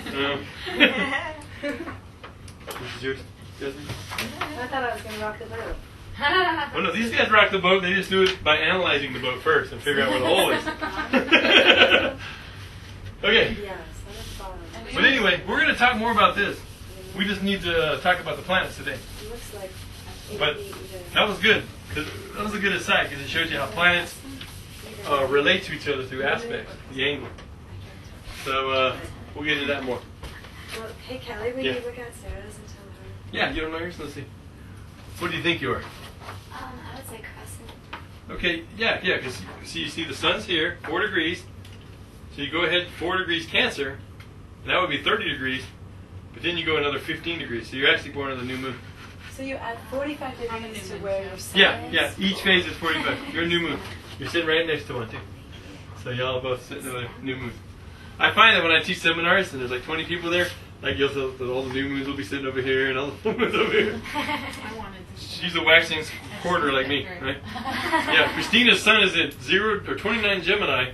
Her moon's at 1 degree Libra. So if you think the square would be at 29 of Virgo, because 29 Gemini, square is 29 Virgo. So it's like she's 1 degree into the waxing quarter. So she's crazy like me. That's why we get along. So she's a hero. She's a hero. Yay! Thanks, guys. We can both rock each other's boat. Okay. So anyway, we have the planets. Now, when you look at the planets, you should have that one sheet out that has all the planets. This one. It has symbols of astrology. So that way you can just see that each planet has a psychological urge. And a function, in your psychology. And everybody has all 12 planets strangely mixed. That's the cool part. Is that we're all mixed up. That's why people think most people are schizophrenic. Like, what side was that coming out? I have one brother that has Venus conjunct his Uranus and Pluto on this side of the chart, which is crazy in and of itself. But then he has the opposite. He's got his moon in Pisces conjunct Saturn and Chiron. And does he look bipolar? Yes. He's very bipolar. And he acts like that, you know. Sometimes he goes into that Virgo mode where he's like the medic and really wants to help you and analyze. And then he goes into this whole other person comes on him. And he's like this artist. It's just real spacey. And it's like, dude, which one are you going to be? And he's both. You know, he's just both. People like that need drugs. Or they need some good astrology knowledge and consciousness to rise above and say, today, for half the day, I'm going to be this self. And the other half, see, you can consciously have drugs yourself and just be the drug by consciousness.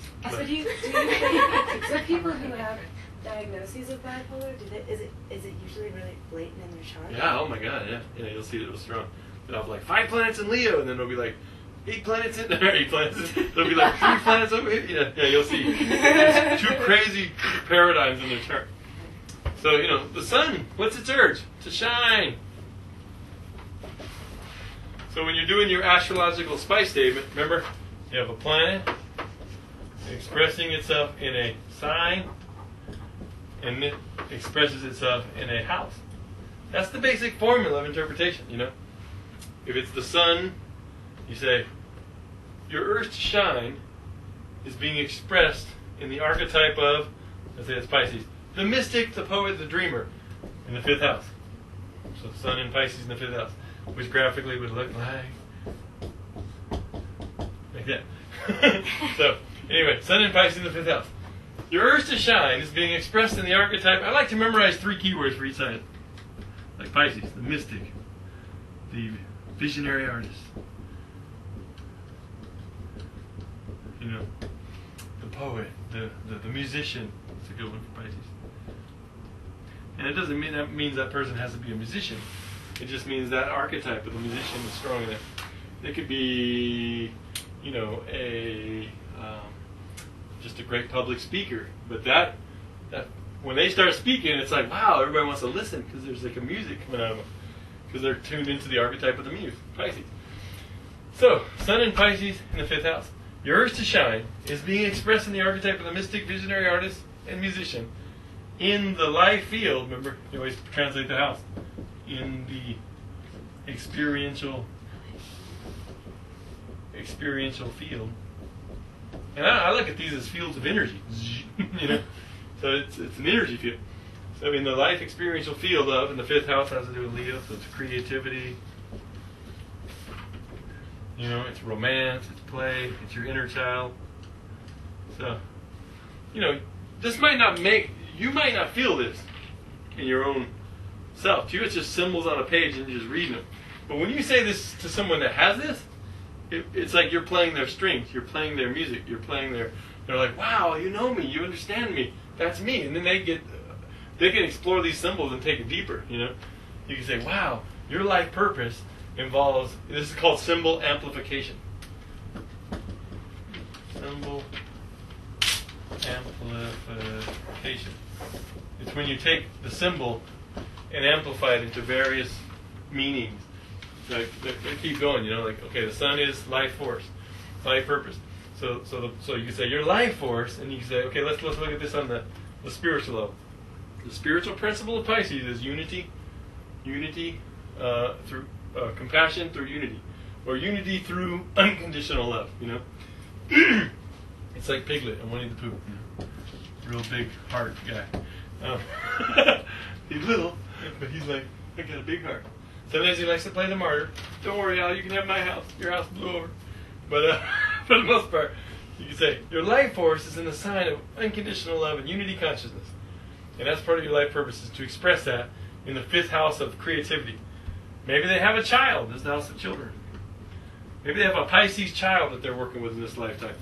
And that's one of their dharma, their life work. There's many ways to express this, you know. Maybe they're a musician and they go perform. This is the house of performance, you know. 5th house is about performance. So it's their life purpose to perform as a musician or as a mystic. Maybe they do readings down at the local New Age bookshop. You know, there's always a lady up in there doing readings. Just you just see it, and they got this glamour thing going on because it's the 5th house. You know, so that's what I mean by amplifying the symbol. Just keep going with the meanings. Well, right now we just want to talk about what each planet does. Do you want to take a break? Yeah. What time is it? For today. Does anybody need a bathroom break? No, Let's do a break. We'll be back. We'll go dive right into the planets. Where'd that water go? Oh, there it is. Did we stop tape? Yeah, just hit that little red button. Go in the other room and stretch. Is the yogurt? Where's the red button? Oh. There it goes. Are you going to say action? Yeah, but it took forever. Oh, well, she was like... When I was filming my movie, I had the performers, including Christina here, and said, "Look, I'm not a director who's gonna give you guys a bunch of lines and make you memorize them and get all awkward. I just want you to like say this one thing, but just be natural, be yourselves. Like you were at the coffee shop, that girl's crying in the corner. What would you do? You know, action. Actually, but what I would say, since I'm bringing it from within and being very zen, I would say, ready, in action. It's a zen joke. Okay. Doing without doing, you know. Like don't force it, just be it. Right? And that's what the chart's about, you know. When you want to go stay home and read a book and play and be creative and watch a movie, that's just you. That's who you are. You know, you've got to be you. And most people try to organize themselves around what society needs. Like, oh God, I got to go look in the want ads for a job. You know. It's like, no, you got to be who you are. This is your job. And if the community can't respect that and find a role for you, or if you can't create a role for you, then something's wrong with society, not you. See, society makes it that, oh, there's something wrong with you. You're not doing what everybody else is doing and being normal. But nobody's normal. Everybody's unique. You know, there is no normal. What is normal? That's the illusion, although it's made to be that that's the real thing. But if you're doing your chart, you're going to just create a vibration of authenticity around you that you're going to find your life calling, you know, just by looking at your midheaven. Like you have Leo on the midheaven. So it says you need to, whatever you need to do in the world, it needs to be fun and playful and bring out the inner child, maybe even working with children. And then, of course, the sun is over here in the house of children, so it just amplifies that. And creativity and performance. And it's in Aries, so pioneering. It's on the cusp of the 6th house, so I got a work thing going on. Who's ringing? Sorry. Oh, okay. But anyway, all I'm saying is that your chart is a map of your cosmic potential, and you're born in response to the spiritual need of the planet. So you better come here and embody all the forces in your chart. And the cool thing is that you change. You know, different seasons will come along, different planets will move here, move there. And for this 2 years, oh wow, I get to explore this aspect of life, you know, and then you go for it. Like with me with filmmaking over this last 3 years, it's been like Neptune on my sun, Neptune on my north node, and then I make this first documentary on astrology. Did anybody watch it, by the way? Did you watch it? No? Okay. Watch it, Did you watch yours? I haven't watched it yet. Okay, good. We'll see. We're going to be doing a live showing at Earth Fair next month in our next monthly meeting at the organization on the big screen. I want to make a movie. You want to make a movie? Didn't you have some Pisces? I do. Okay, so yeah. You're the Pisces. I can help you. I've been researching for 2 years. Okay, so the sun's there is to shine, right? Mercury's there is to know things, you know, to communicate things. It's that basic curiosity of the soul. It's the urge to know and to communicate that knowing, right?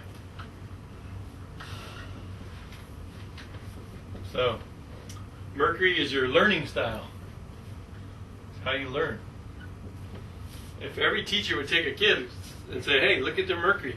And also the 3rd house. You know, the 3rd house is the Mercury house. 3rd house, any planets in here is going to affect your learning style. Einstein had Uranus in there, the planet weirdo, freak, inventor, scientist, sage. And so his perception of the world was very unusual because he had Uranus in the 3rd house. And he had like a yod to it, a finger of God saying, develop this or else. You know? So he was really, you know, if you think about it, Uranus can only appear in 12 houses. So 1/12 of people are out there walking around with Uranus in the 3rd house going, wow, what would it be like to ride a light ray? You know? They're like thinking like Einstein, you know? So when you see somebody walking by like that, you just go, maybe they got Uranus in the 3rd house. But, you know, we all have it somewhere. So the sun is the ego, it's the identity, the core.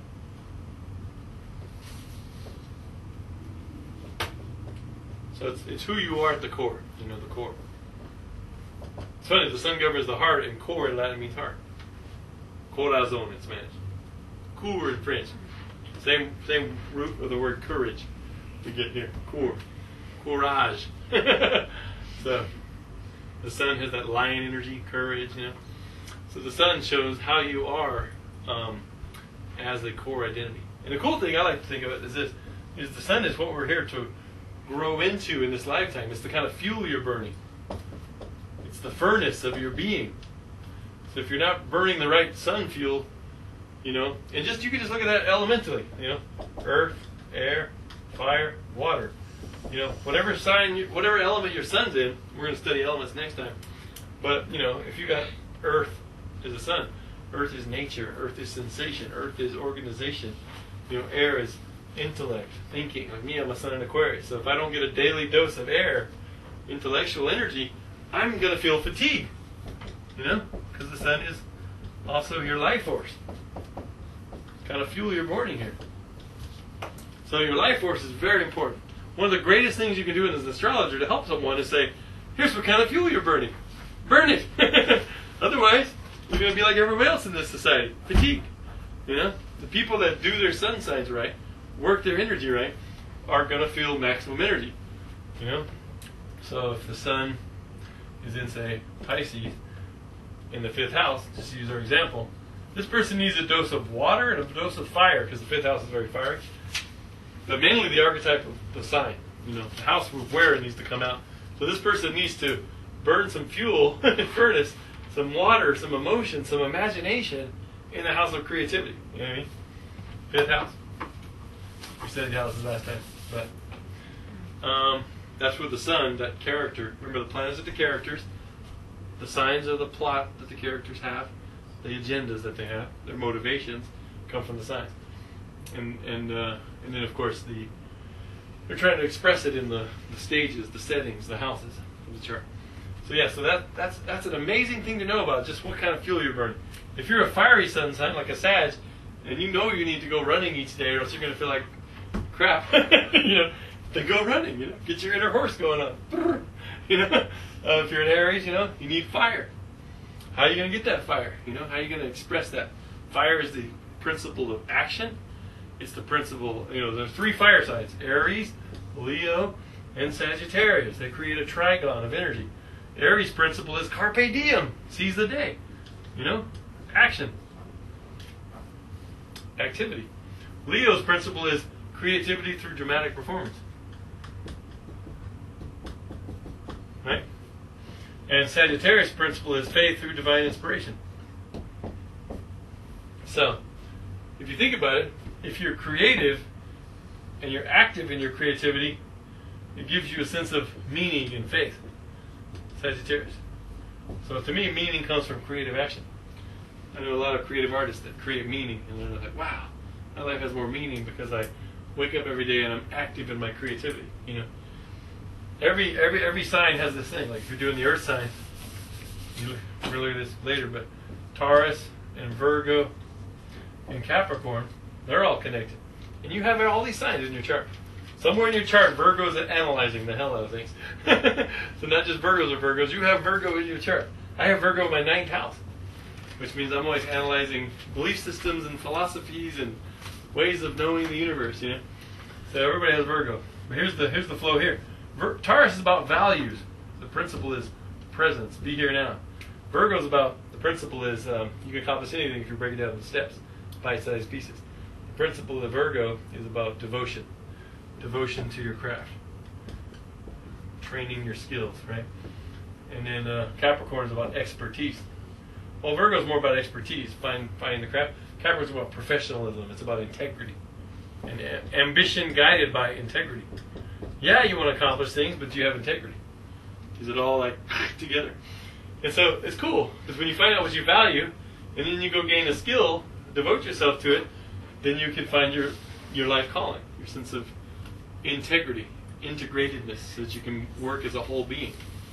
Like me, I value the stars as a little 7-year-old. I would always go out and look at the stars and watch Star Wars movies and go, wow, are there aliens on other planets? They kicked me out of church because I kept asking, did Jesus go to every planet in the galaxy? Or what? How did he get all the, you know? And so they said, we don't need your questions anymore. So anyway, I asked the wrong questions. Actually, they were the right questions. They just didn't know how to deal with them. So, you know, the Aquarius thing ahead of their time. So value. Okay, but then once I realized when I was 14, 7 years later, I was like, wow, I can be an astrologer? I can, master a skill where I can, speak about what I value, this heavenly connection. And then I became an astrologer, integrated. You know? So the earth sign is about being effective in society, and then finding it in nature too. Earth's about nature. So like Christina values Taurus, the plants, and she gains skill of being a plant. Touch, massage person. And then she's like, whatever she is. And then she's Capricorn, that's her career. Just today she goes, you know what, I finally feel like I'm really a massage therapist. You don't feel like it the first year. She's like, you just feel like an imposter, like, what am I doing? And she's like, now I just feel like I can just touch someone and heal them, And I was like, here, work on my back. So anyway, that's that. Now the moon, drop down here. Whoa, need a little more space than that. The moon is soul. The moon is feeling. The moon is emotion. Energy in motion. The moon is imagination. Well, Neptune is the divine imagination.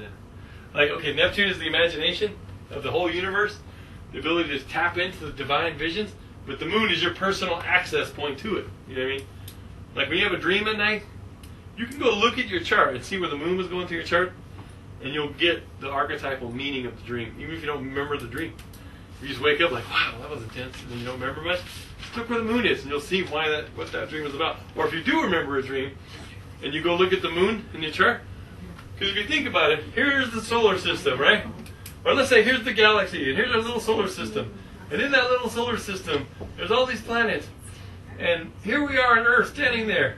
Giant galaxy, solar system, planets. We came to this one star out of billions of stars. Why? I don't know. We're all here. And then here's the Earth, and you're standing there. Well, you know how furnaces have a filter?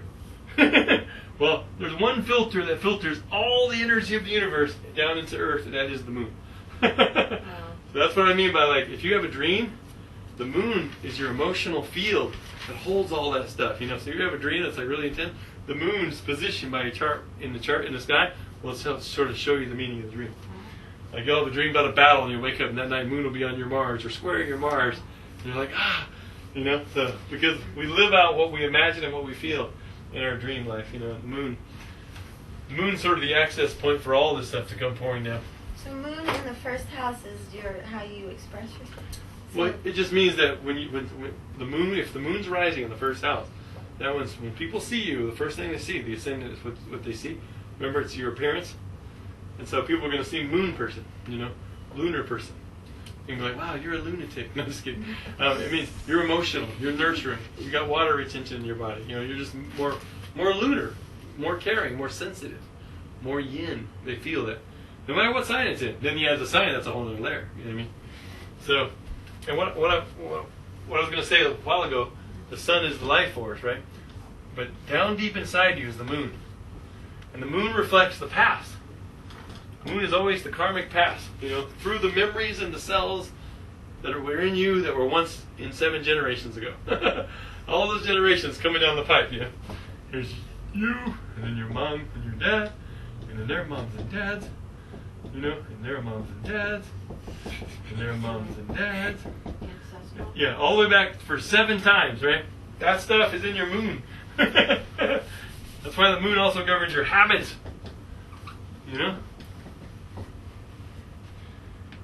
But the biggest keyword for the moon in astrology is your need. It's your core need. Core needs of the soul. Like my moon's in Gemini, I need to communicate. I need to write. I need to talk to people and have the conversation. If your moon's in Taurus, you need to chill, to relax, to make some food, to get a back rub, to get a massage. You need to be present in nature. You need that dose of Mother Nature every day to feel emotional contentment. That's what the moon is about.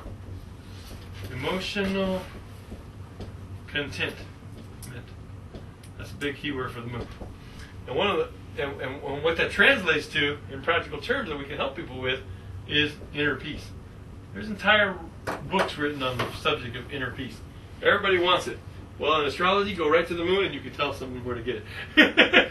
You can say, oh, your moon is in this sign, in this house, and has this aspect, this aspect, this aspect.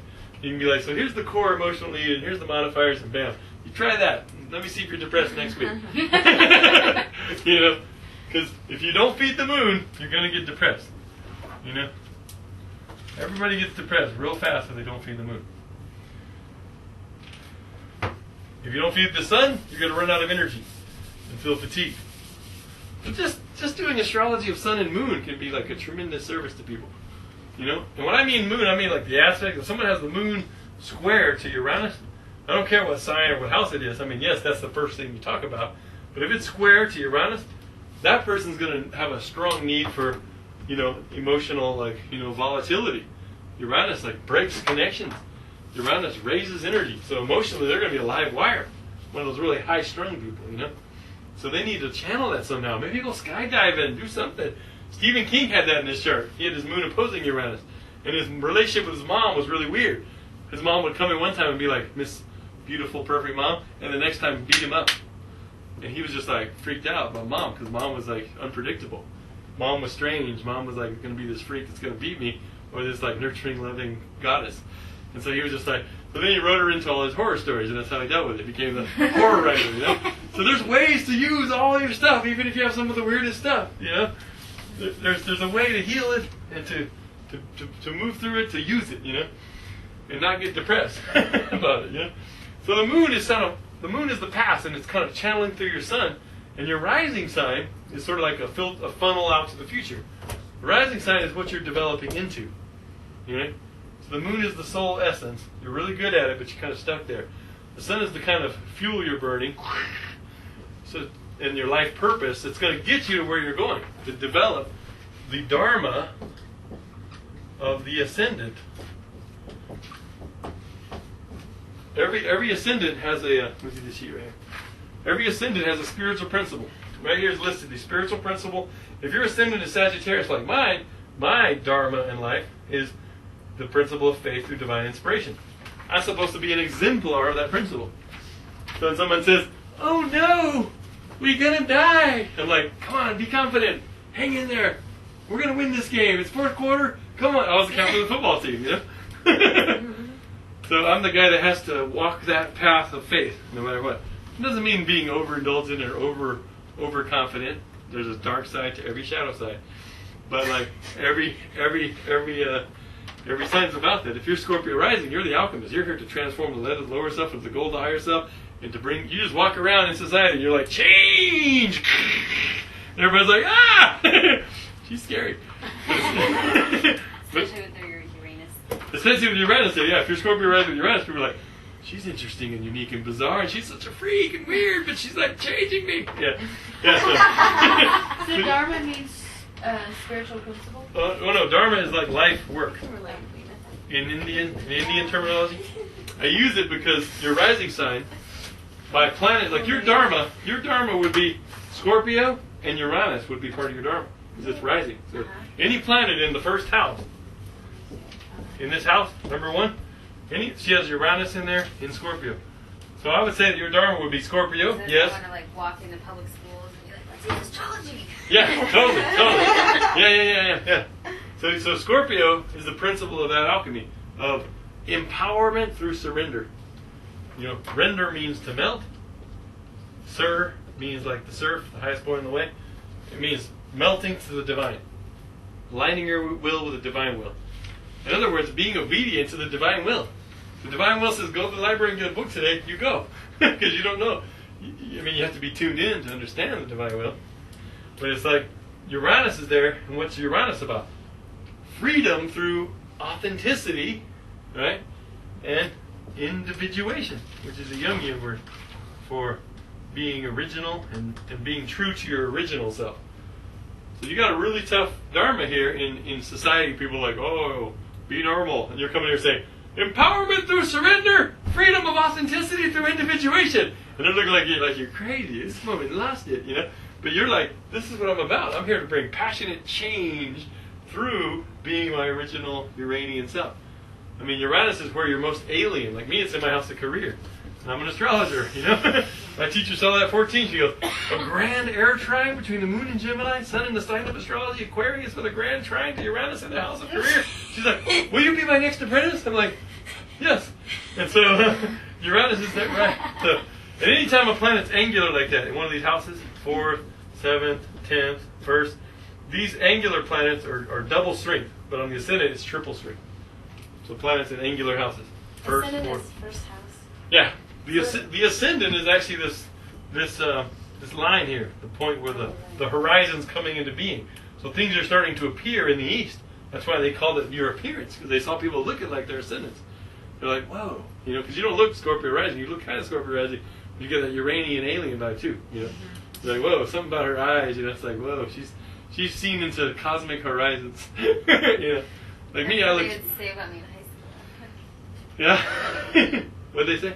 I look like an alien. Yeah. You have an unusual uniqueness about you, And everybody has Uranus in the first house, has that electricity in their aura, And everybody's like, whoa, you're working on a whole different vibration. See, I have Sagittarius rising. I'm the horse, Nicholas. But I have Venus in the first house. So we're like, you're kind of charming. But my Jupiter, which modifies how you look, is in the 12th house of the mystic, conjunct Neptune, the poet, and it's in the house of dreams, and it's conjunct Mars. So half the time I feel Marsy, like a warrior, rah, football player, and half the time I feel like a mystic and feel blubbery and like a whale, just like bleh, floating in the great sea of the cosmos. So I'm like, what am I, a warrior or a mystic? Both. You just accept that you're both. What about my ascendant and my moon and my south node? What are you, Pisces rising with a moon? Pisces rising and my south moon and south node in Pisces. In the first house? Uh-huh. Yeah, so there's the first house, and there's Pisces rising, so your Dharma is that unity consciousness, right? And bringing about artistic revelation through visions and art. And Totally. And you got South Node in here? Yeah. So it's kind of bizarre. It's like you can't do it on your own, or you're stuck in your past. See? You have to find other people. Your destiny is to find your companions in life to help you do the mission at hand. Because you're learning to move away from instinctual consciousness. You've already mastered that, living off instincts, and now you're going to find some advice from people that know. Wow. And when you got moon in here, when the moon's rising, it's like what does the moon govern? Cancer. And what's the principle of Cancer? It's the principle of the mother, unconditional love. It's kind of like Pisces, but it's different. Pisces is like compassion through unconditional love. Moon is like compassion through unconditional love, like the mother's love. Pisces is about unity consciousness of the mystic. There's a difference. They're both water signs, but you'll see next week the difference between Pisces and Cancer. The Cancers are nice and Pisces are confusing. Well, that's the difference. That's the shadow side. But then again, Cancers are the first ones to worry more. They're manipulative. Well, they can be emotionally manipulative if they get to worry ward. If they get to, smother mother. That's the moon dark side. Is like you get overprotective, and then you're like smothering the person. Yeah. So moon person, yeah, clingy, definitely, acquisitive. These people can't throw stuff away. Like, come on, clean out the grass. But yeah, the moon rising is just like you're showing moon energy to the people. So when people see you, they see Pisces, the mystic, this real soft, gentle, mystic energy. And then they see moon, more soft, like but more lunar. And when you look at you look sort of like a dreamer, like you're just kind of staring off into space. It's a good thing. It's like that's who you are. Your rising sign shows up right in your percent. Look at Christina. She's Leo rising, And she like glows with a nice little. You got Leo glow? Yeah, Leo rising is like. On the way here, she had the radio on. I was like thinking about what I was going to teach tonight and everything, organizing my class, and she's over there listening to the radio, all these '80s music, and she had her hand up there going. And I was just like, and I went Leo rising. And I'm Sagittarius rising. So if your partner has a fire sign rising like you, and it's different, you kind of jive together, And we're both air signs. We both got that mental thing. So the sun and moon, very powerful. But yeah, you want to channel that moon into the ascendant, which is this point right here in the chart. If you're on the planet. What did you say? Channel that what energy? You want to channel that moon energy, what you need. The gift of the soul to find inner peace down deep inside you. And then let that nurture your sun, which is your fuel, your earth to shine. Like me, I'm a Gemini moon, so I like to write and communicate. My sun's an Aquarius, so my fuel is things like astrology and metaphysics, so I write about it. You know what I mean? I communicate about it, and then that leads to my Sagittarius ascendant, which is the philosopher and the faith through divine inspiration. I always tell my Christian friends, I really, when it is that I really had faith that there was an eternal being in the universe, when I learned astrology and saw it working with all these people. I was like, that's when I knew there was some divine intelligence guiding the universe. Because how could it not be with this, with this working? So what did you say? Channel the moon energy to the ascendant. Yeah, take what you need and let it nourish you, so that you can fuel your purpose, so that you can become your dharma and rise into the truth of your rising sign. So they kind of work together that way. It's a beautiful thing. The rising sign to whatever's in the first house. Yeah, whatever sign is cutting that ascendant. Like here's the ascendant. Whatever sign is there, there'll be one of the 12 signs right in there. So that sign is called the rising sign. This line technically is the ascendant. But when usually someone says, "What's your ascendant?" they mean what sign's being cut through that horizon of the east when you were born. There can be more than one, right? Well, yeah, sometimes. Yeah, whenever you have whenever you have a house, you'll always have a sign in there. Like me, I have Sagittarius here, and then I have Capricorn here. Now, Capricorn is my second house sign, because it's on my cusp. But I do have a lot of Capricorn. There's like 20-something degrees of Capricorn there. So what it is every house is a field of life experience. How you approach the field of life. The first house is you. How you just express yourself outwardly. So how do I express myself? Well, it's interesting. Everybody has two signs. They start off one sign and oscillate to the other, and then they go back and forth. So if someone meets me, they go, "Wow, you're like Mr. Enthusiasm, woohoo!"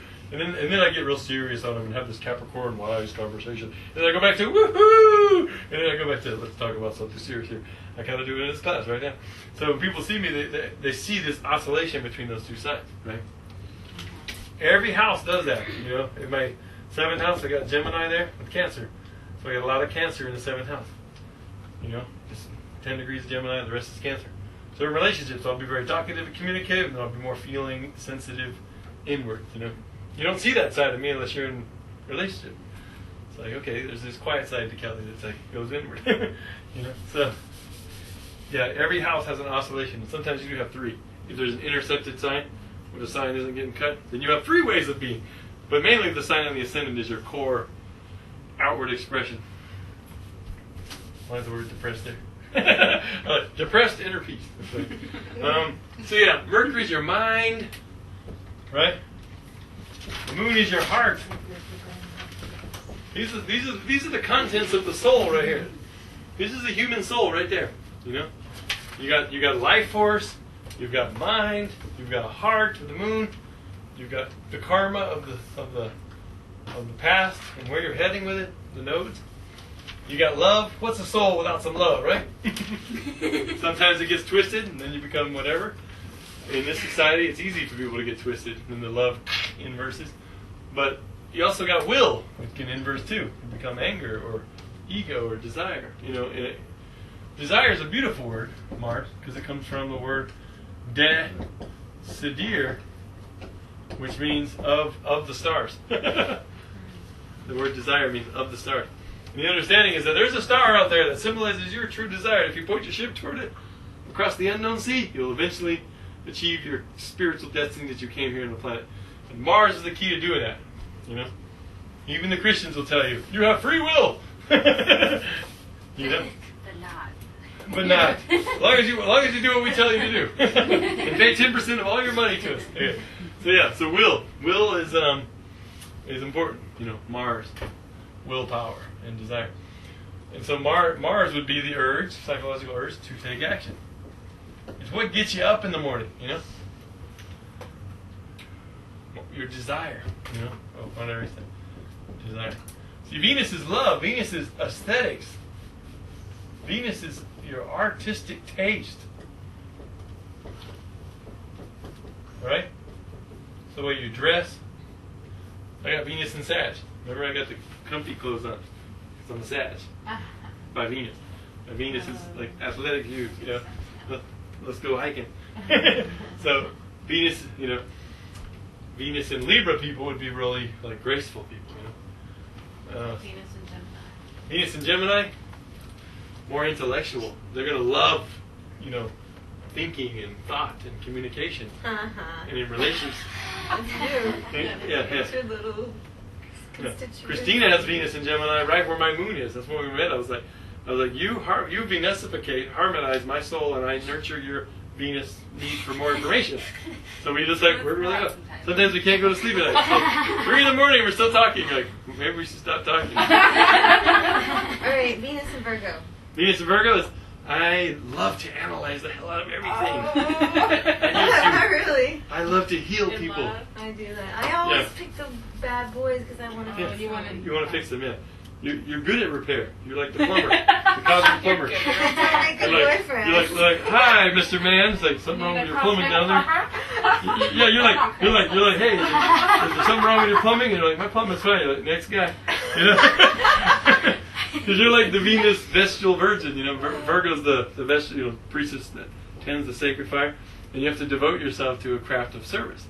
And when you're doing that, I was wondering if you could be like a sexual healer. I can. actually thought that was a that job. would be a great job for me. People still do it. Thinking about it. People still do it. In ancient times, the Vestal Virgins, back then a virgin wasn't someone who hadn't had sex. The word virgin was a title that meant a woman unto herself, who could step out of that patriarchal tribal clan and actually work at the temple, actually initiating men into their sexuality, and doing the rituals, and doing the sacred work of burning those fires and keeping that goddess connection alive. So yeah, back in the old days, that was a profession. It was called a prostitute. Yeah. Then it went downhill after that. Maybe the first young one, because like all the ones nowadays are the older, like Dr. Sue and Dr. Yeah. The other one, Dr. Ruth, yeah. Yeah, Dr. Ruth's our version of the sacred Venus Vestal. Somebody talking about sex, and everybody's like, yeah. What about Venus and Scorpio? Venus and Scorpio. It's like your love nature is in the sign of death and rebirth. So it means that you love to die. It means you love to be reborn, to rise out of the ashes. Love is like a phoenix for you. It's like if you fall in love, you're going to be transformed, going beyond form. So Venus and Scorpio are like two snakes wrapped around each other. They got this kundalini connection, and they're just like deep, mysterious love. The love nature of the alchemist. So love alchemically transforms you. So it's powerful, and so your artistic tastes are going to be deeper. You want more mystery, because Venus and Scorpio is in love with the great mystery. So in ancient times, you could just go to Mitsuri, because Mitsuri was the Hebrew name for the word Egypt. So they called Egypt Mitsuri. So you could go to the mystery. Just go down there, get initiated in the pyramid, be good. So yeah, Venus is love. And Venus is how you need to be loved and want to love. So, like my Venus is in Sag, I need an adventure. I need it to be inspiring. For my first wife had Venus in Scorpio. And I was just like, she had 5 planets in Scorpio. She's always depressed all the time. And I was like, why are you so depressed? And I was like the highest inspired, uplifted person, and she was like the lowest depressed person. That's probably why we got together, we were like opposites. Just like show each other the other side. I was like, okay, I can go deep. But then she couldn't go high. Sometimes she could. Or you ended up splitting it. But aesthetics, artistic taste, dress, how you need to be loved, because it felt like she was my sister, Her moon was on my ascendant, and I was like, wow, we're like family. Like, this is incestual. Gotta go. Alright, so, so how you need to be loved. That's a good translation of Venus. And when I say that, I mean look at the sign, look at the house, look at the, like my Venus is in the first house. Didn't someone else have Venus in the first house there? I forgot who. Oh, no, never mind. That's mine. Okay, that's moon, yeah. Well, Venus, so Venus by its house shows where you want to spread a vibration of love, It's just really beautiful harmony, Venus. Mine's in the first house. People are like, you really love yourself, don't you? I say, yeah. I say, it's fun being me. People see my chart at the conferences, they go, Kelly, let me see your chart. They look at it like, wow, it must be fun being you. I'm like, pretty much. So, even astrologers look at my chart like, dang. So, it is fun, But I'm like a big kid, I got South Node and Leo. Many past lives of playing, So, when you get out to Sirius is about abundance. Abundance, fertility. So, you got to find out where your Ceres is in your chart to show where there's a hidden current of abundance. It also has this theme of release and return. Remember Ceres had to let go of her daughter to the underworld? And then she returned. Like in my chart, just to give you an example, I have Ceres in the 5th house. So what does that tell you in terms of children? Oh, guess what? My kid, he goes away for 6 months, literally down into the underworld, down the hill to Charlotte, hangs out with his mom and his stepdad, who are both Scorpios. So he goes out, hangs out in the underworld for 6 months, and then he comes back. So talk about a release and return theme in my 5th house of children. Literally, you know. And I've seen this. People have Sirius in the 7th house. They'll have relationships that they have a relationship that's really deep for 6 months, and then it goes away. And then that person comes back 6 months later to their life. It's like, why do we have this cycle? Can't we just be together all the time? No. If you do, you'll ruin it. Sirius is like, you got to have that nice flow. So astrology kind of makes us more sane because we understand why we're so weird. It's pretty cool. And, some people have Sirius in the 10th house of career. And they have they do 2 different jobs a year. For 6 months, they'll do one thing. And then they'll just shift gears and do something else for 6 months. Then they'll come back and cycle back around to the other thing. So, Demeter, she's always letting go. It always comes back. So abundance. My abundance is in the 5th house. So whatever house it's in for you, that's where you're going to have fertility and abundance. Mine's in my house of children. Creativity. Just by having a kid, I got rich. Might not mean money coming to me, but it meant more richness in my life, more grain goddess abundance, more fertility. So creativity is for my. If I use my creativity, money will come. It just flows that way. Does it necessarily mean children if it's in the 5th house? Could it be like no? It could be. It could be. Look what sign it's in. Like mine's in Taurus, so it's in by being productive, being in nature, and being creative. So abundance comes. So yeah, you want to make money through having fun, recreation. It supports that sacred prostitute job. I know, right? So it's 5th.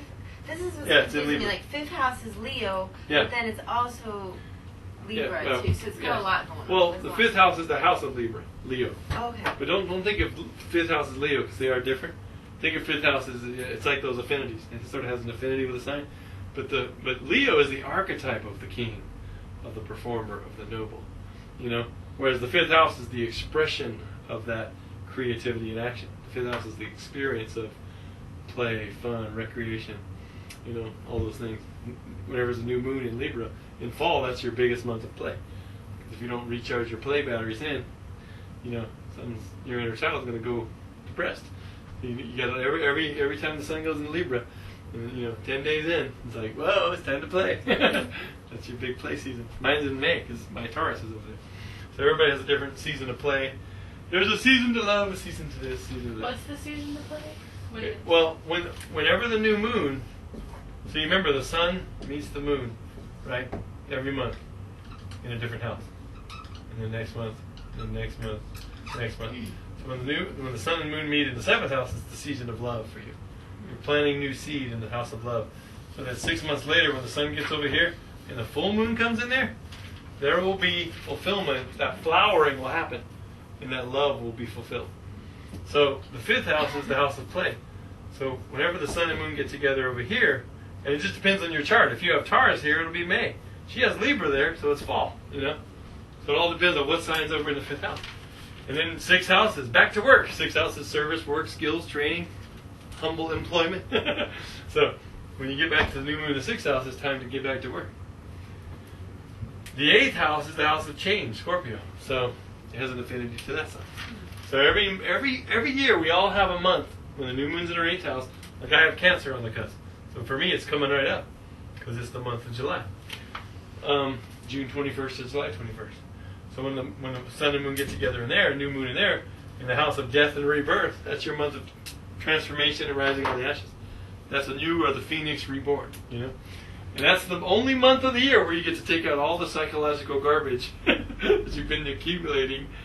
The cans are full, And that's the month you get to take out the garbage and just purge, change, move the furniture around, do something. It's about rebirthing, changing, everything.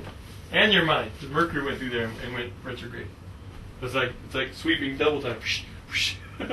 Sweeping it out. What? So how do you find out when your sun's going to be somewhere? Okay, the sun goes around the chart in a very natural pattern. It goes into Aries in the spring. So because your Aries is over here, that means springtime is the season of love for you. 7th house is love. Relationships. Fall is more focused on self-development, right? Because you have Libra in the 1st house. So you got Libra rising. That means Venus is your ruling planet. Because whatever planet governs the ascendant is you. And your Venus is in Aries. The opposite signs. You're like opposite to yourself. But this means you have 2 signs. Actually, you have 1, 2, 3, 4 signs because you have 3 planets rising. So your personality is very complex. People see it, they go, whoa. She's got Mars rising, and it's in Libra. It's in a sign that's like, feels kind of like, what am I doing here? But it's the will of the artist. And then Venus is in Aries sign. So it's like the love nature of the daredevil, you know. It's not exciting from week to week. You're going to run out to initiate new romances. You can't like the nice guy. Yeah. So, and then Saturn's rising, which makes you feel like an old man when you're young, but then when you get old, you feel young. Oh, wow. It's like life put a lot of pressure and responsibility on you right up front. And then Pluto's there rising, the face of death. So when you walk around, you're like her, Scorpio rising, just you bring change into people's life. Because you got the planet of change right up in your face in your 1st house. So people see you, they go, whoa, planet of transformation. You're a transformer. You can step energy up and down. So yeah, you just look where your Aries is, and that'll be the spring. And then whenever the sun goes through Taurus into May, that's when you're going to go through your little psychic rebirth. And then 9th house, Gemini, right now is your time to start studying a new subject because it's the house of higher education. It's like you're in this class. And your Mercury in here. And actually, Mercury was on your Mercury when the class started last week.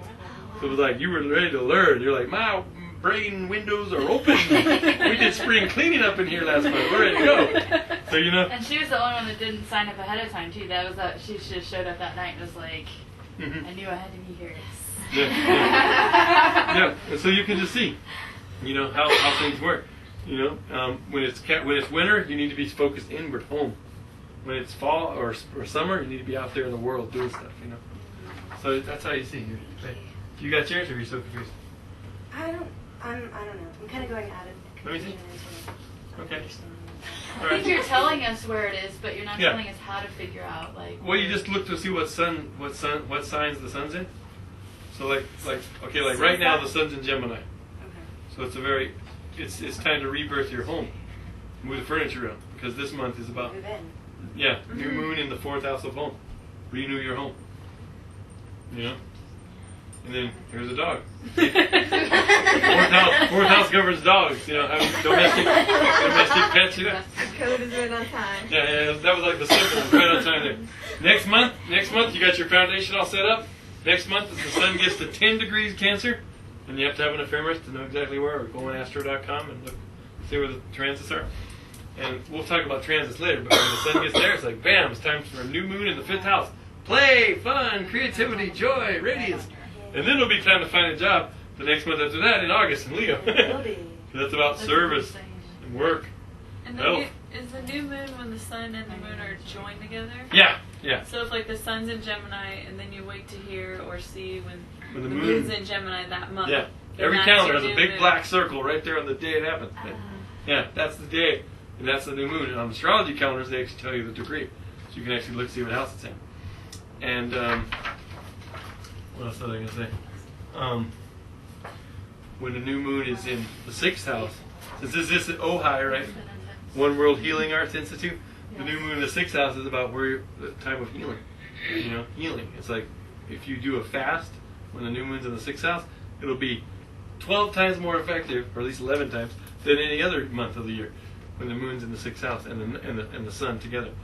Because it'll clean out easier. You know, you'll. It's just a month to get healthy. You know. Like to quit smoking. Any kind of thing. Yeah. One of the best times to quit smoking is when there's a lunar eclipse, because the moon is your habit, and when the moon gets blocked out by the Earth and disappears for a day, that's the best day to break a habit. Because suddenly the habit planet moon is blocked out by the sun. One? Well, it happens twice a year. You know, the solar eclipse. I just quit. Like it 6 was months so cycle. easy. It was so easy. Yeah. Like maybe That's not true. well, 1 to 2 days was bad, but not like like there was 2 days that sucks really 2 bad. days, yeah. A lunar or a solar eclipse? Yeah, well, lunar eclipse for habits. Solar eclipse is when the sun and moon get together on the nodes, And within 12 degrees of nodes, so the moon gets in front of the sun and blocks it out, and there's a shadow cast on the earth. Solar eclipse just intensifies that new moon in whatever house it's happening in. 3 times stronger than normal. So, when there's a solar eclipse, the universe is saying, you need to really renew this area of your life. You look what house it's happening in and go, okay. That's why you need to learn the houses, because that's where it has meaning to your life. That's why I could say, like, hey, it's a season of love when autumn rolls around, because the new moon's in the sign of Libra. And so, for me, that's my 10th house. So when you're renewing your love, I'm renewing my career. Because it's my 10th house, So it all depends on where you are. But anyway, on to more planets. So yeah, Mars is interesting when it moves, because Mars is like a little new moon all by itself. Mars is about action and initiation, right? Initiation. So where Mars go, remember Mars is hot and dry, so it fires things up, it heats things up. It says, "Come on, let's get things motivated." So it's the urge to motivate. And remember, Mars is the masculine essence, and Venus is the feminine. And the cool thing is that we all have both within us. Every man needs to get in touch with his inner Venus and have a relationship with that inner feminine. And every woman has a relationship with their inner Mars. They don't have to, but if they do, they'll find their relationships work out a lot better. Because then their inner partner isn't trying to sabotage things because they're not being paid attention to anymore. What happens is in love, you fall in love and you start putting all this energy into this person. And that, like, let's say you're a woman and there's a man. So suddenly now that man is like, or another woman, whatever, is your focus of love, the inner lover gets neglected on some level. And about 6 months down the road, it starts going, fighting back, to reclaim you. So it's important to really nurture your relationship with your opposite half. And just role play that you have a relationship with this inner person. Because, dang, things work out better in relationships when you have that connection, So, Jupiter, faith. Jupiter is about belief systems, religion. And when I say religion, Jupiter shows you what kind of by a sign and house, what kind of religions right up your alley. If someone has Jupiter in Taurus, they're going to have like faith in nature. They're going to be like, wow, I need some earth religions. Jupiter has, people with Jupiter and Sag, like me, we have these big old philosophical, inspirational religions, We're like into studying like Buddhism and foreign cultures, Taoism and even Christianity, at least the mystical elements of it. Jupiter and Leo? Jupiter and Leo is faith through fun. It's like faith in creativity. Creativity is your religion. If God's a creator and you want to be one with God, you got to be creative. Right? It's the highest unity with the creator is to be creative. So I always say faith and creativity. So it's like very childlike, like the Indians came up with the concept of why did God create the universe? And the only answer they could give was the greatest sages said because God's like a child playing, and they made a word called Leela up, and they call it God's play. So that's kind of like creative belief through play. And as we go further out this way, these planets are more important by their house than their sign. From Jupiter on? From Jupiter on out. The reason why is because they're generational. Everybody born in the same year had Jupiter in the same sign. Everybody born in the same 2.5 years has Saturn in the same sign. Everybody born in the same 7 years has Uranus. 12 to 20, Pluto. So, these are generational planets. So everybody starts to have the same makeup. Although there are differences. What's really cool is when you see people interacting with differences. I mean, if educators knew how to educate, first they would look at the kids' Mercury in the 3rd house and say, okay, this is how they learn. And look, this crop of kids that just came in this year, well, they have a whole different growth pattern, a whole different inspirational pattern, and they have a whole different model of power and how they need to be organized. Educators could totally reform education and make whole human beings come out of their educational system through this. Can you repeat that statement? These planets are more influenced by their house? Is that what you mean? These planets all the way out to Pluto. The further you go in the solar system, the deeper level of consciousness you go, the slower the planet gets, the more people have the same planet in the same sign. So there's no differentiation, you know. So you have more importance by house. In other words, like if I look at my Uranus, it's in Libra. Everybody born from 71 to 77 had Uranus in Libra. Well, not 71, 70. It went in, because I have it at 13 degrees, so it was like probably like 69 to 75, right around there, you know. So that 7 years had Uranus in Libra. So we're all revolutionary artists and lovers, you know. We're all looking for freedom through love, you know. Freedom within love. Can I be myself in love or not? Can I be original and authentic in love? If I can't, I don't want to be in it, you know. So we're redefining the relationship paradigm. Our parents had Neptune in Libra. They had all these illusions about love. The man's up here, the woman's down here, you know. They had all these paradigms of somebody's got to be the martyr, you know. And like they had illusions about love, you know. And so they idolized love. And so our generation came along revolutionizing love. So we're like blowing their paradigm out of the water, like, what are these young people doing? And then the generation right after us that came in 72 has Pluto in Libra. So they're really destroying 72. Yeah, Pluto went into Libra in 72. And because I was born in 71 and I have a 29 Virgo, so it went into next year. And so Pluto and Libra, that's Generation X. They're just like, I mean, they're a generation of transformative artists and lovers. They're here to experience death and rebirth through love. That's why all these young people are like, God, what's going on in love? It's so different. It's so raw. It's so transformational. Is that where that whole metrosexual thing came up? Yeah. Oh, yeah. Well, that term was just recently coined because of that generation. Yeah, that generation. What is metrosexual? It means like the femininity and the masculinity is kind of blurs. Like guys wearing earrings and women, like the masculine is becoming more feminine and the feminine is more feminine. Yeah, I was on the first wave of that. You know, in high school. Yeah, when I was in high school, I remember my girlfriend, we were into the Cure, she'd paint my nails, I'd show up to football practice with eyeliner. My coach would make me run laps. I'd be like, you're not getting it. Life is changing. You know, I'll be different. And by the way, the moon's in Gemini tonight. We need to throw the ball. It's an air sign. Because if we don't, we're going to lose again. They were free. Don't talk about that astrology stuff to me. But then he started listening, because one game I was like, you know that third-string running back? I know you think I'm crazy. And I'm a cosmic mystic tuned into craziness. But check it out. It's real. This guy who's a third-string running back, he's got Mars rising in his chart. Tonight at the game at like 8:30, like in the third quarter, Mars is rising in the east. Put him in. I'm testing you here. Put him in and see what happens. And tell me I'm crazy. Watch. And he said, okay, we're going to show you how crazy you are, you know. So he put him in and bam, touchdown. Like a 60-yard touchdown. I was like, see? And by my senior year, he was doing guided spiritual visualizations to spiritual music with the rest of the team. Reading books like Way of the Peaceful Warrior. Yeah.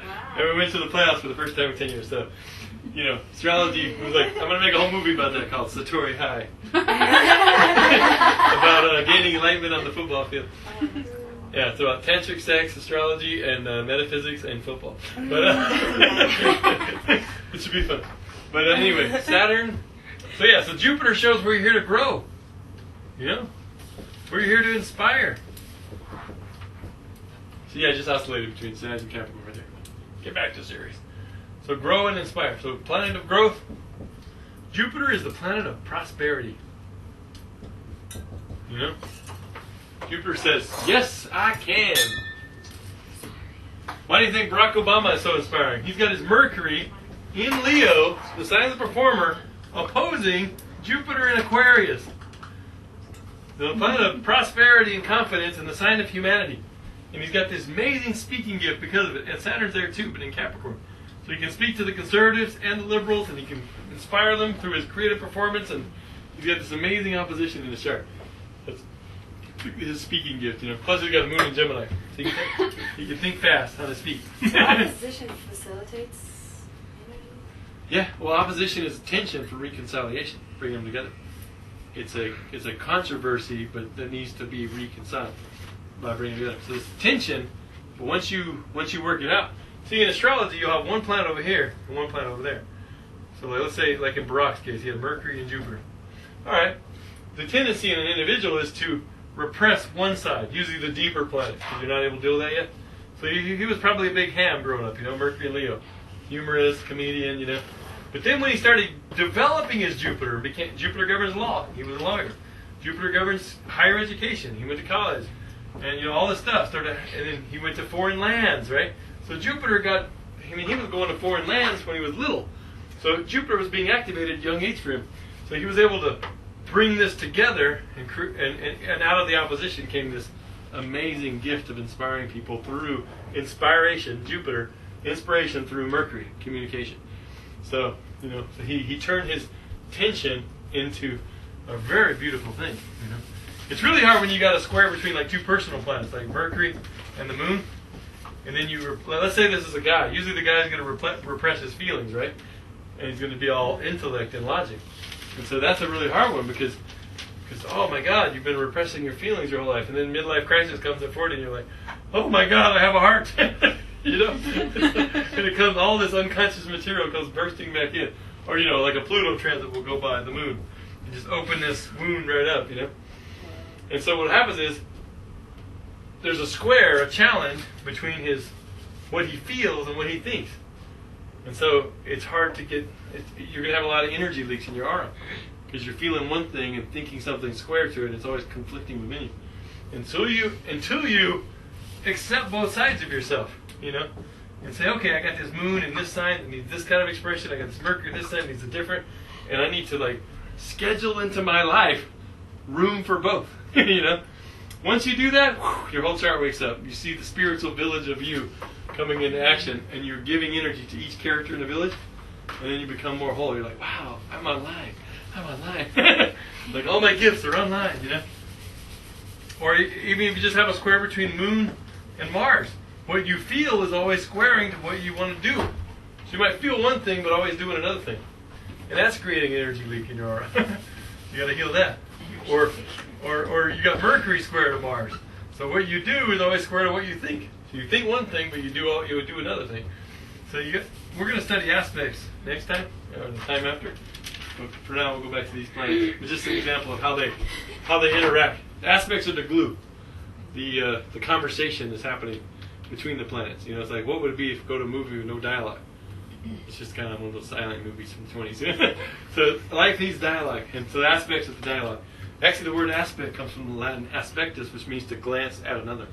So really, planets are just glancing around the chart going, hey, we got a square. Saturn, karma. Saturn's the time lord. You're doing time here. Saturn is pressure. But Saturn is wisdom. Everybody wants it, but nobody wants to work hard. Saturn's hard work. Discipline. It comes from the word disciple. What are you a disciple of? What are you devoted to? Commitment. Everybody wants it, but nobody wants to do it. So, you know, Saturn is structure. You know, organization. Integrity. All these words are Saturn words. I give them to you because Saturn just has a bad rap, and I want to give you some good rap, you know. So, just because Saturn's pressure doesn't mean it's a bad thing. Sometimes you need that pressure. Sometimes you need a good Saturn crossing your sun sign to get you organized in terms of how you're shining. Remember? Earth to shine? Sometimes you need a good Saturn aspect in your chart to ground you. You know, like I had Saturn square my sun when I was born. Saturn square to sun. So that was a conflict. You think I was conflicting with authorities a little bit? Whether they were football coaches, alcoholic fathers, whoever, you know, it's just like I was a rebel without a cause, you know. And then when I found my cause, I didn't need to rebel anymore. I became my own authority. I integrated Saturn. See, you got to integrate these planets to grow whole, to wholeness. And then the squares turn into your greatest gifts. Squares and oppositions, they're like mines full of coal that need to be turned into diamonds, you know. But it takes time. Saturn, time. It takes 30, you know, after 30, squares and oppositions start becoming gifts if you've been working on them, you know. And trines are natural gifts, spiritual gifts from the past. And they become lazy if you don't, you know, focus on them. They can make you so good at something that you just don't even try. You're like, oh, I'm just naturally good at that, so I won't even try. And everybody's like, dude, you're wasting your talent. So Saturn, whatever house it's in, it's where you're going to experience the most bliss in life. But not till a lot of hard work is done. Saturn says, I really want you to deal with this karma. I always call it karmic residue on the bathtub of your soul. You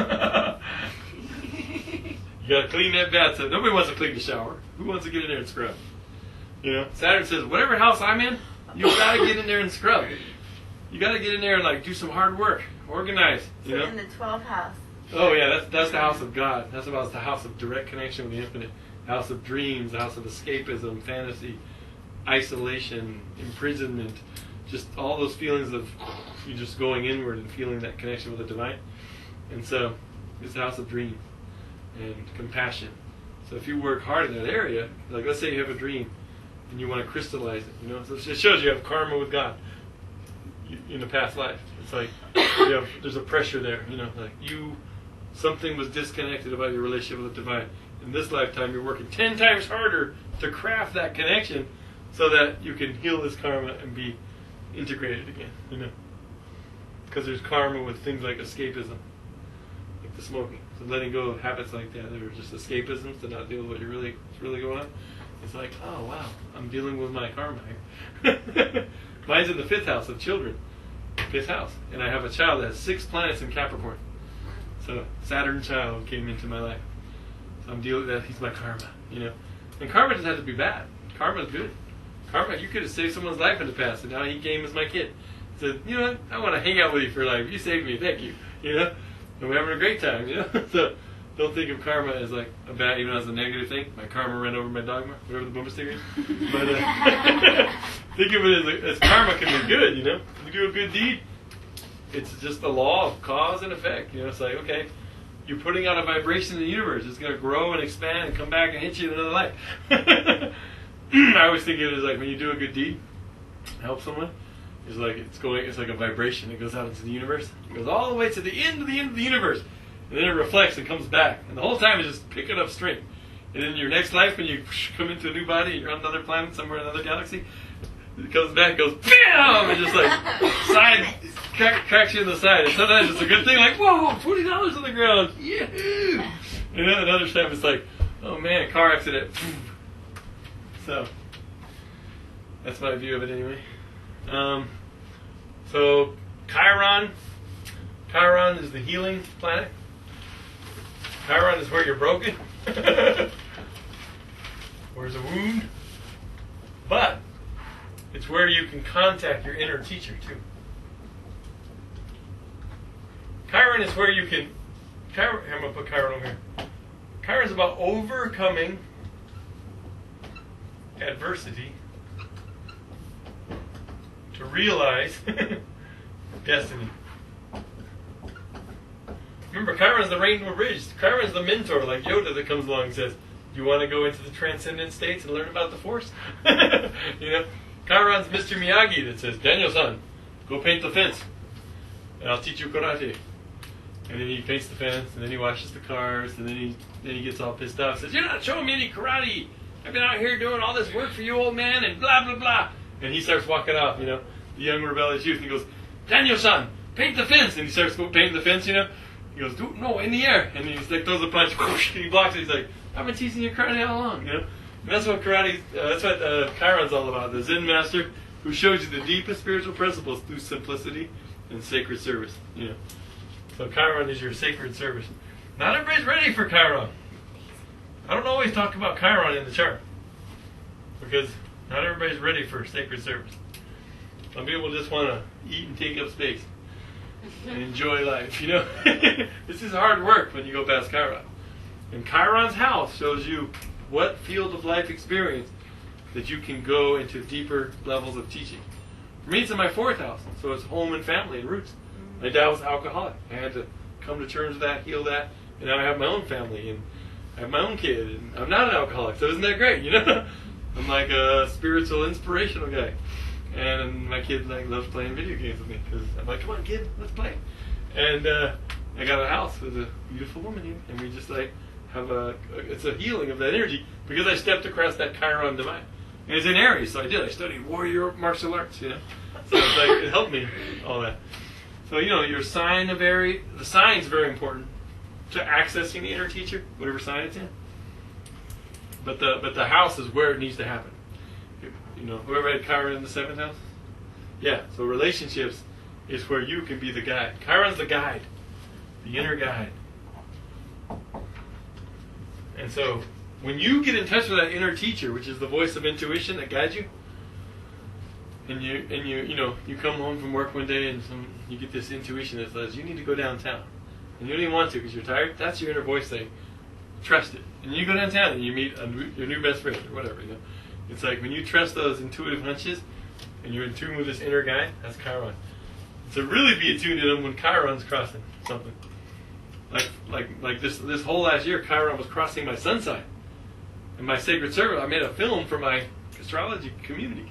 It was a sacred service thing, Put a lot of hard work into that. Because Chiron's very Virgo. It's very like the sacred servant, the healer.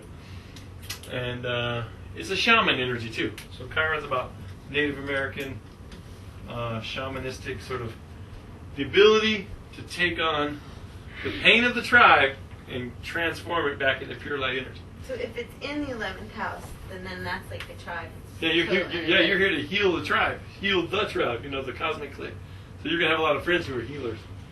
Where am I every day? Yeah, because the 11th house is your cosmic clique. These are the people I like to hang out with. Just by hanging out with these people, I'm going to have more color and more texture of my true authentic self. So you need Chiron people around you. What sign's it in? Aries. Yeah, so healers and warriors, pioneers, cutting edge healers are your friends. Mine's in Aries too. Yours in Aries? What about Chiron and... Yours in the 6th, the House of Healing. Look at you, Miss Healing Arts Institute. She's a pioneer in Aries, but hers is in Aries, but she's pioneering through doing 6th house. Virgo, Virgo. The 6th house is about being like the secretary, the organizer, the analyzer, but also the sacred servant and doing healing in the world. And so. What about Chiron and Taurus? Well, in Taurus, it's faith, or it's Chiron is healing through nature. Well, what house is it in? 2nd house. So it's healing your self-worth, your sense of psychological belonging, like your sense of value on the planet. And showing people the value of healing nature. A reverence for nature, just a reverence for simplicity. And everybody's talking about simplicity these days, But does everybody really want it, It's like, you have to cultivate that as a value. And then that'll be like, the inner teacher in you will rise up. Christina has Chiron and Taurus in the 10th house. She's a massage therapist. The healer through touch and house of career. She goes, it's so weird, I go and rub people all day long. But it heals her in the process. So in the 7th house is love. About healing personal relationships. Yeah. Other people, not necessarily. Yeah. You can be the guide in relationships. Well, I mean, like in my family, it's like these sisters aren't getting along with each other, and these sisters aren't getting along with each other, and it's like I'm like helping them work their stuff out between. Yeah, because the 7th house governs other people in general. Mm-hmm. Yeah, if it's more 4th house, it's more family specific. Mm-hmm. But yeah, in general, you're always going to be a healing force in your relationships. It's kind of not in my personal your personal one-on-one with others, friendships, business partnerships. There's always Chiron issues. So if you want to have a great relationship, you will have a relationship with people that have a sacred service to do. Because then they can do their sacred service, you can do your sacred service, and everybody be happy. At least everybody needs to honor that you have a sacred work to do. And that work is, whatever it is that you're about. You get up in the morning, you do it. What's yours? I'm in the 8th house. Oh, 8th house. Ooh. That's like the sexual healing zone, because the 8th house is about like, I've been betrayed in the house of intimate contact with others, or other people's money, like big resources, big power, money. So yeah, it's about personal power, sexuality, root chakra energies, Chiron's down there saying, look, you need to heal this area. Sacred medicine man is down there in the root chakra. Say, there needs to be some overcoming adversity to realize your destiny there. In the 8th house of overcoming or of transforming and rebirthing. So there's a rebirthing theme there with Chiron. So anyway, Chiron, once you do open up Chiron, then you're ready for the outer 3 planets. Uranus, divine mind. Neptune, divine love. Pluto, divine will. Just real quick, Uranus is intuition. And a key word for it, it's kind of humorous in the chart to tell someone, is that wherever Uranus is, that's where you're original. Or another word for it is weird. It's funny when you get to that. I like when I get to Uranus in the chart. I'm like, okay, here's where you're bizarre. Here's where you're strange. Here's where you're the alien, you know? So there's an alienness to this. Neptune is where you need to dream. That's where your dream is. Where you need to fantasize. But without idolizing. You know, it's easy to idolize Neptune. Because Neptune's very full of glamour. Like the little fairy sprites that cast glamours on you. It's about enchantment. That's where you need to find enchantment. But without getting lost in the fog. There's usually a lot of fog where Neptune is by house. An illusion. You're not seeing with clear eyes in the house that Neptune is in. So you have to kind of work through some illusions in that area. Like me, I have Neptune in the house of Neptune, the 12th house. The realm of illusion. So that gives you, that grants you with a really vivid imagination. I'm a poet. I write fantasy adventure novels. So I actually embraced it. I said, you know what? I'm going to go off into the fantasy. I'm going to write novels about sprites and elves and wizards and dragons and heroes. So I really embraced that whole archetypal realm because I have Neptune in there, conjunct Jupiter, the planet of the quest, and Mars, the hero on the quest. So I really went into that, you know. So Neptune's really strong for me because my ruling planet Jupiter is aligned with Neptune. So sometimes people have a strong Neptune. Sometimes Neptune will just be sitting off in Timbuktu in the country, in the country, and people don't really relate to it much because they're not ready for that level of divine love. Neptune's when your heart opens up and you feel unified with the whole cosmos, the whole universe, you know. If it's in your life calling house. Yeah, you work with Neptune. Film, arts, visionary arts, you know.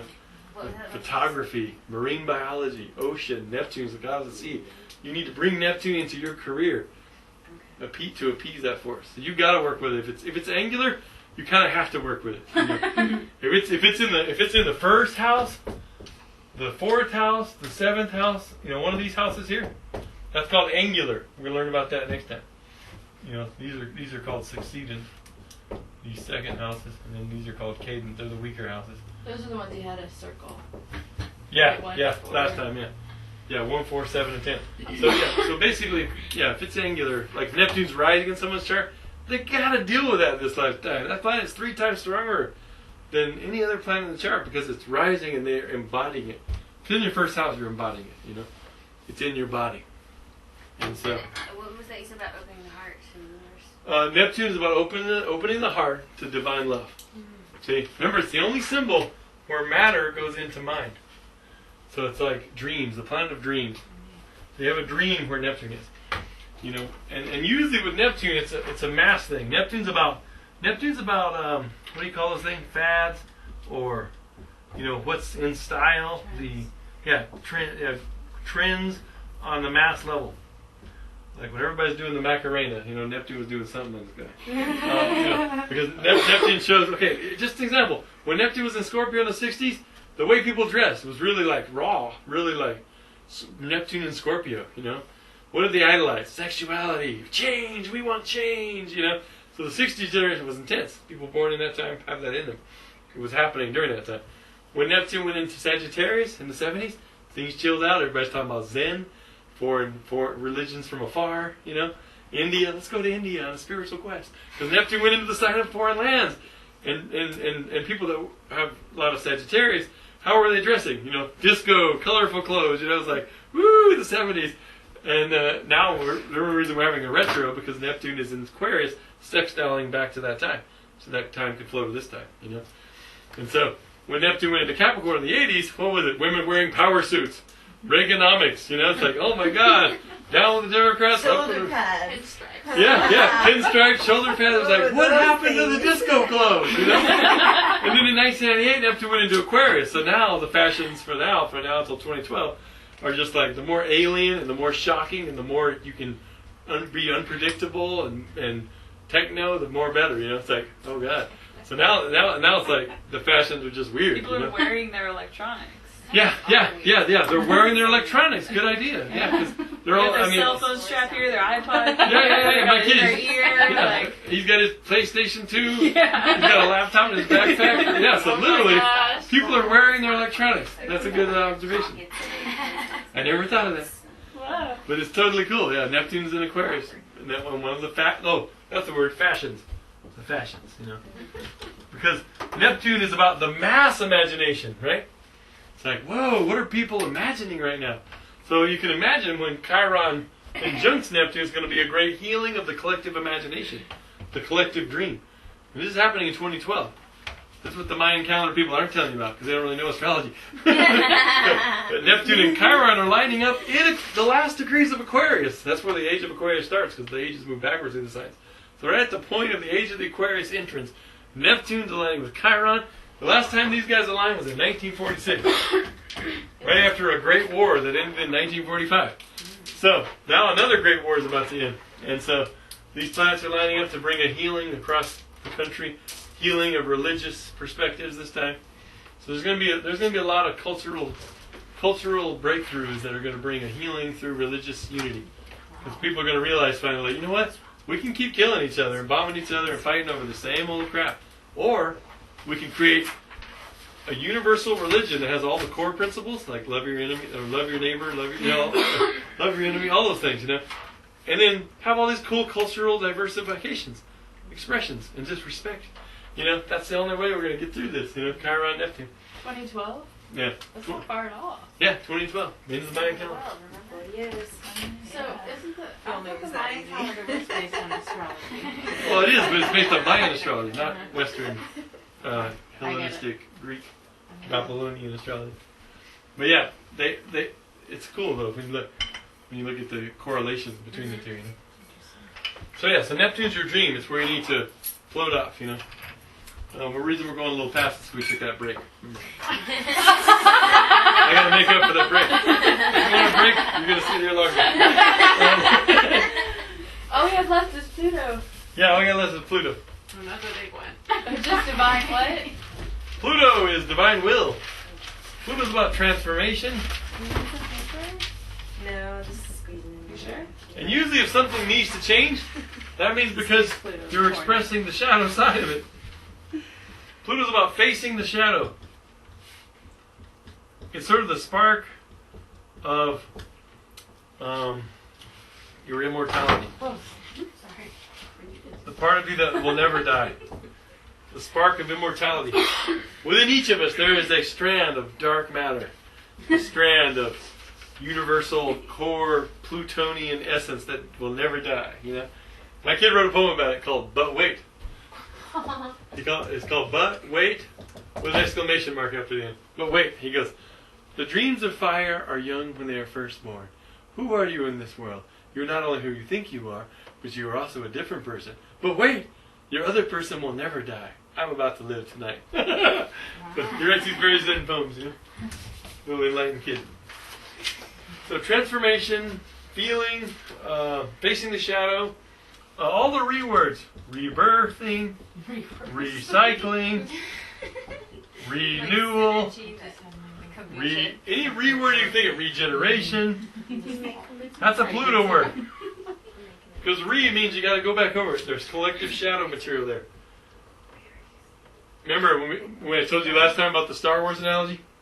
The sun will be the hero, Luke Skywalker, Venus, the princess, in love with who? Han Solo, Mars, the hero's sidekick. If this is Long Ranger, that's Tonto. You know, you got everybody here. Mercury, communication droid, C-3PO. He's kind of lunar too. He's like always worried about R2. He's very moon mother. R2. Uranus is very R2. He's like the radical droid. You never know what he's going to do next. Chiron's like Obi-Wan or Yoda, you know, the mentor. Saturn's like the Empire.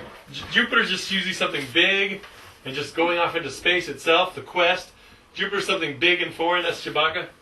You know, you got Pluto would be Darth Vader. So wherever Pluto is in your chart, that's your own inner Darth Vader. I always tell people, Pluto in your 4th house, you open up the basement doors, going down to the steps, and there's Darth Vader down there, with lightsaber. So you got to face the shadow in the basement, in your own emotions, in your own. I dream about ghosts in the basement all the time. Yeah. Wow. Yeah, so you got to trust that. When I did Christina's chart, the first day we met, I said, "Wow, you got Pluto in your nadir. Must be some intense psychology in your home life, or you know, what's going on here? It turns out both of her parents are Scorpio rising. One has Saturn on the ascendant, one has Jupiter. They're like polarizations of Scorpio rising. And then it turns out she has grandparents that have wealth back in the day. So fourth house is your ancestors. And Pluto down there means wealth. And the way they got money, California, was they grew mushrooms, like mushroom farms, edible mushrooms.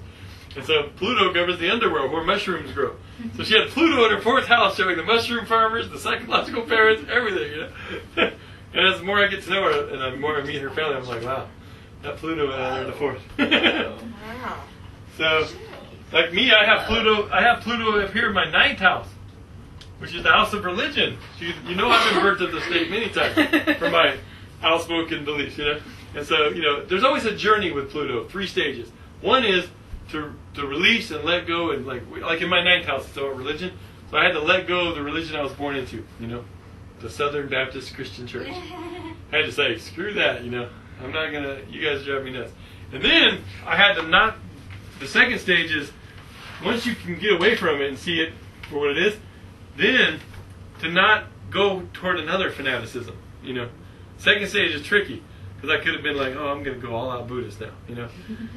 And then come back to the other with new eyes and integrate, and then just, the main thing is just, because the ninth house governs journeys, so I had to get away from I had to go journeying away from Boulder. I love Boulder, it's my favorite city. As soon as I left Boulder, that's when my great transformations started happening, because I went far away, ninth house. So whatever the house Pluto's in, that house has keys to your great transformation. You know, like her, who was buying a home, settling down. And now Pluto's opposing her sun and squaring her moon, and she's going through a rebirth. See? If you buy a home and settle down, Pluto's in your fourth house of home. Really? You're going to die and be reborn. Out of the ashes, yeah. And then you're going to wake up one day and go, I'm a therapist. You know what I mean? It's like, I got power, because Pluto's about power. That's what ultimately Pluto's about, claiming your power. What about Pluto in your 8th house? It's that sexual energy again. It's about trusting. It's about learning trust. Get on it. And learn. You better get on it. It's about learning trust. Because the 8th house is about other people's resources, other people's bodies, other people's money. And so when it's like, wow, it's about investment. So if you invest in mushroom farms, you know, you're doing good.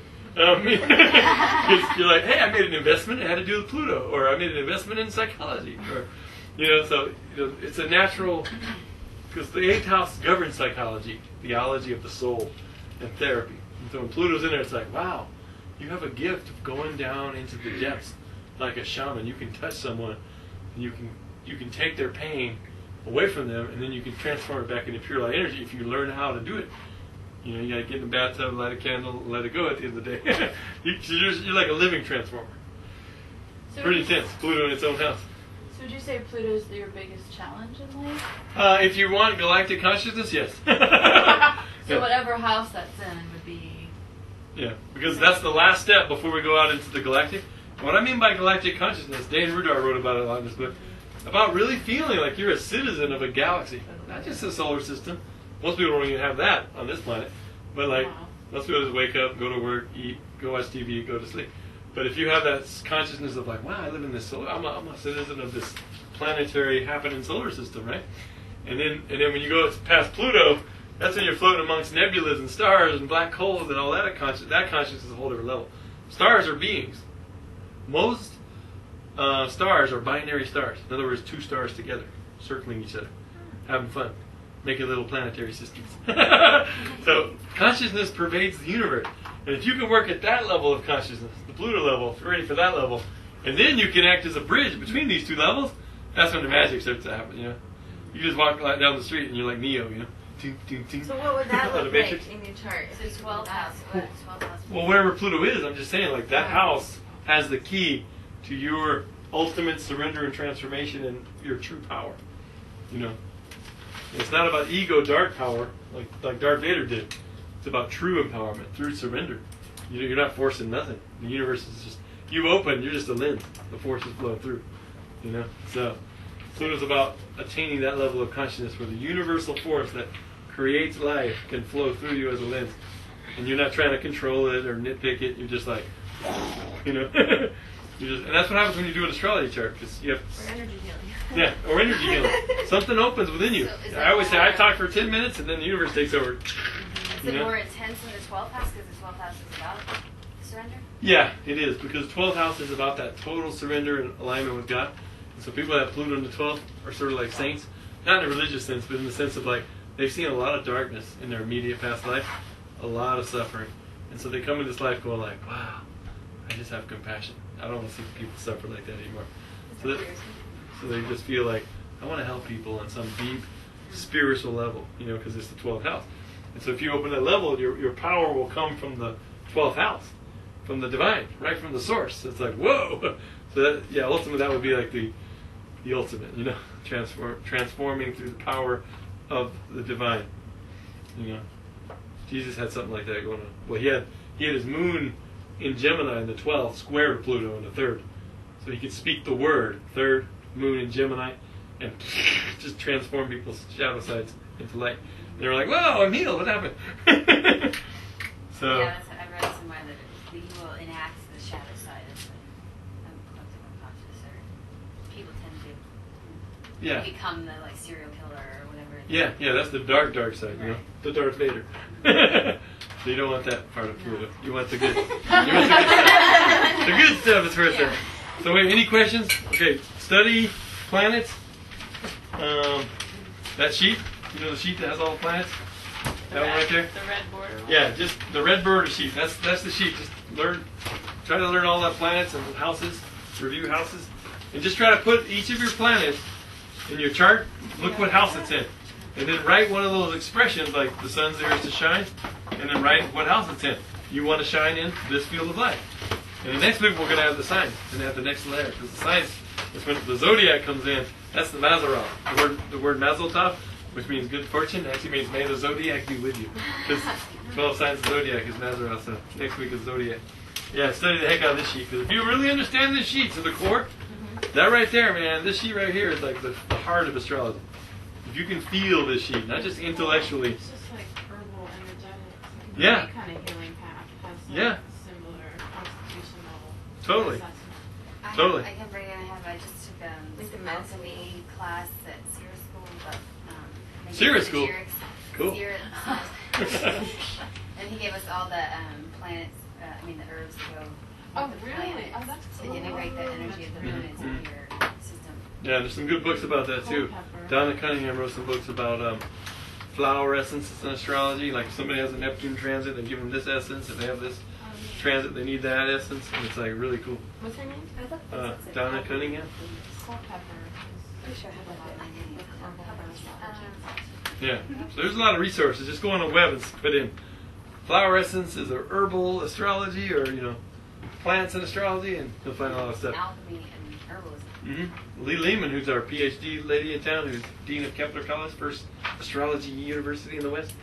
Her PhD was in botany, and her first book was all about the ancient classifications of all the plants. She's got an amazing book. So that's fine. Thanks, Cut. Thank you.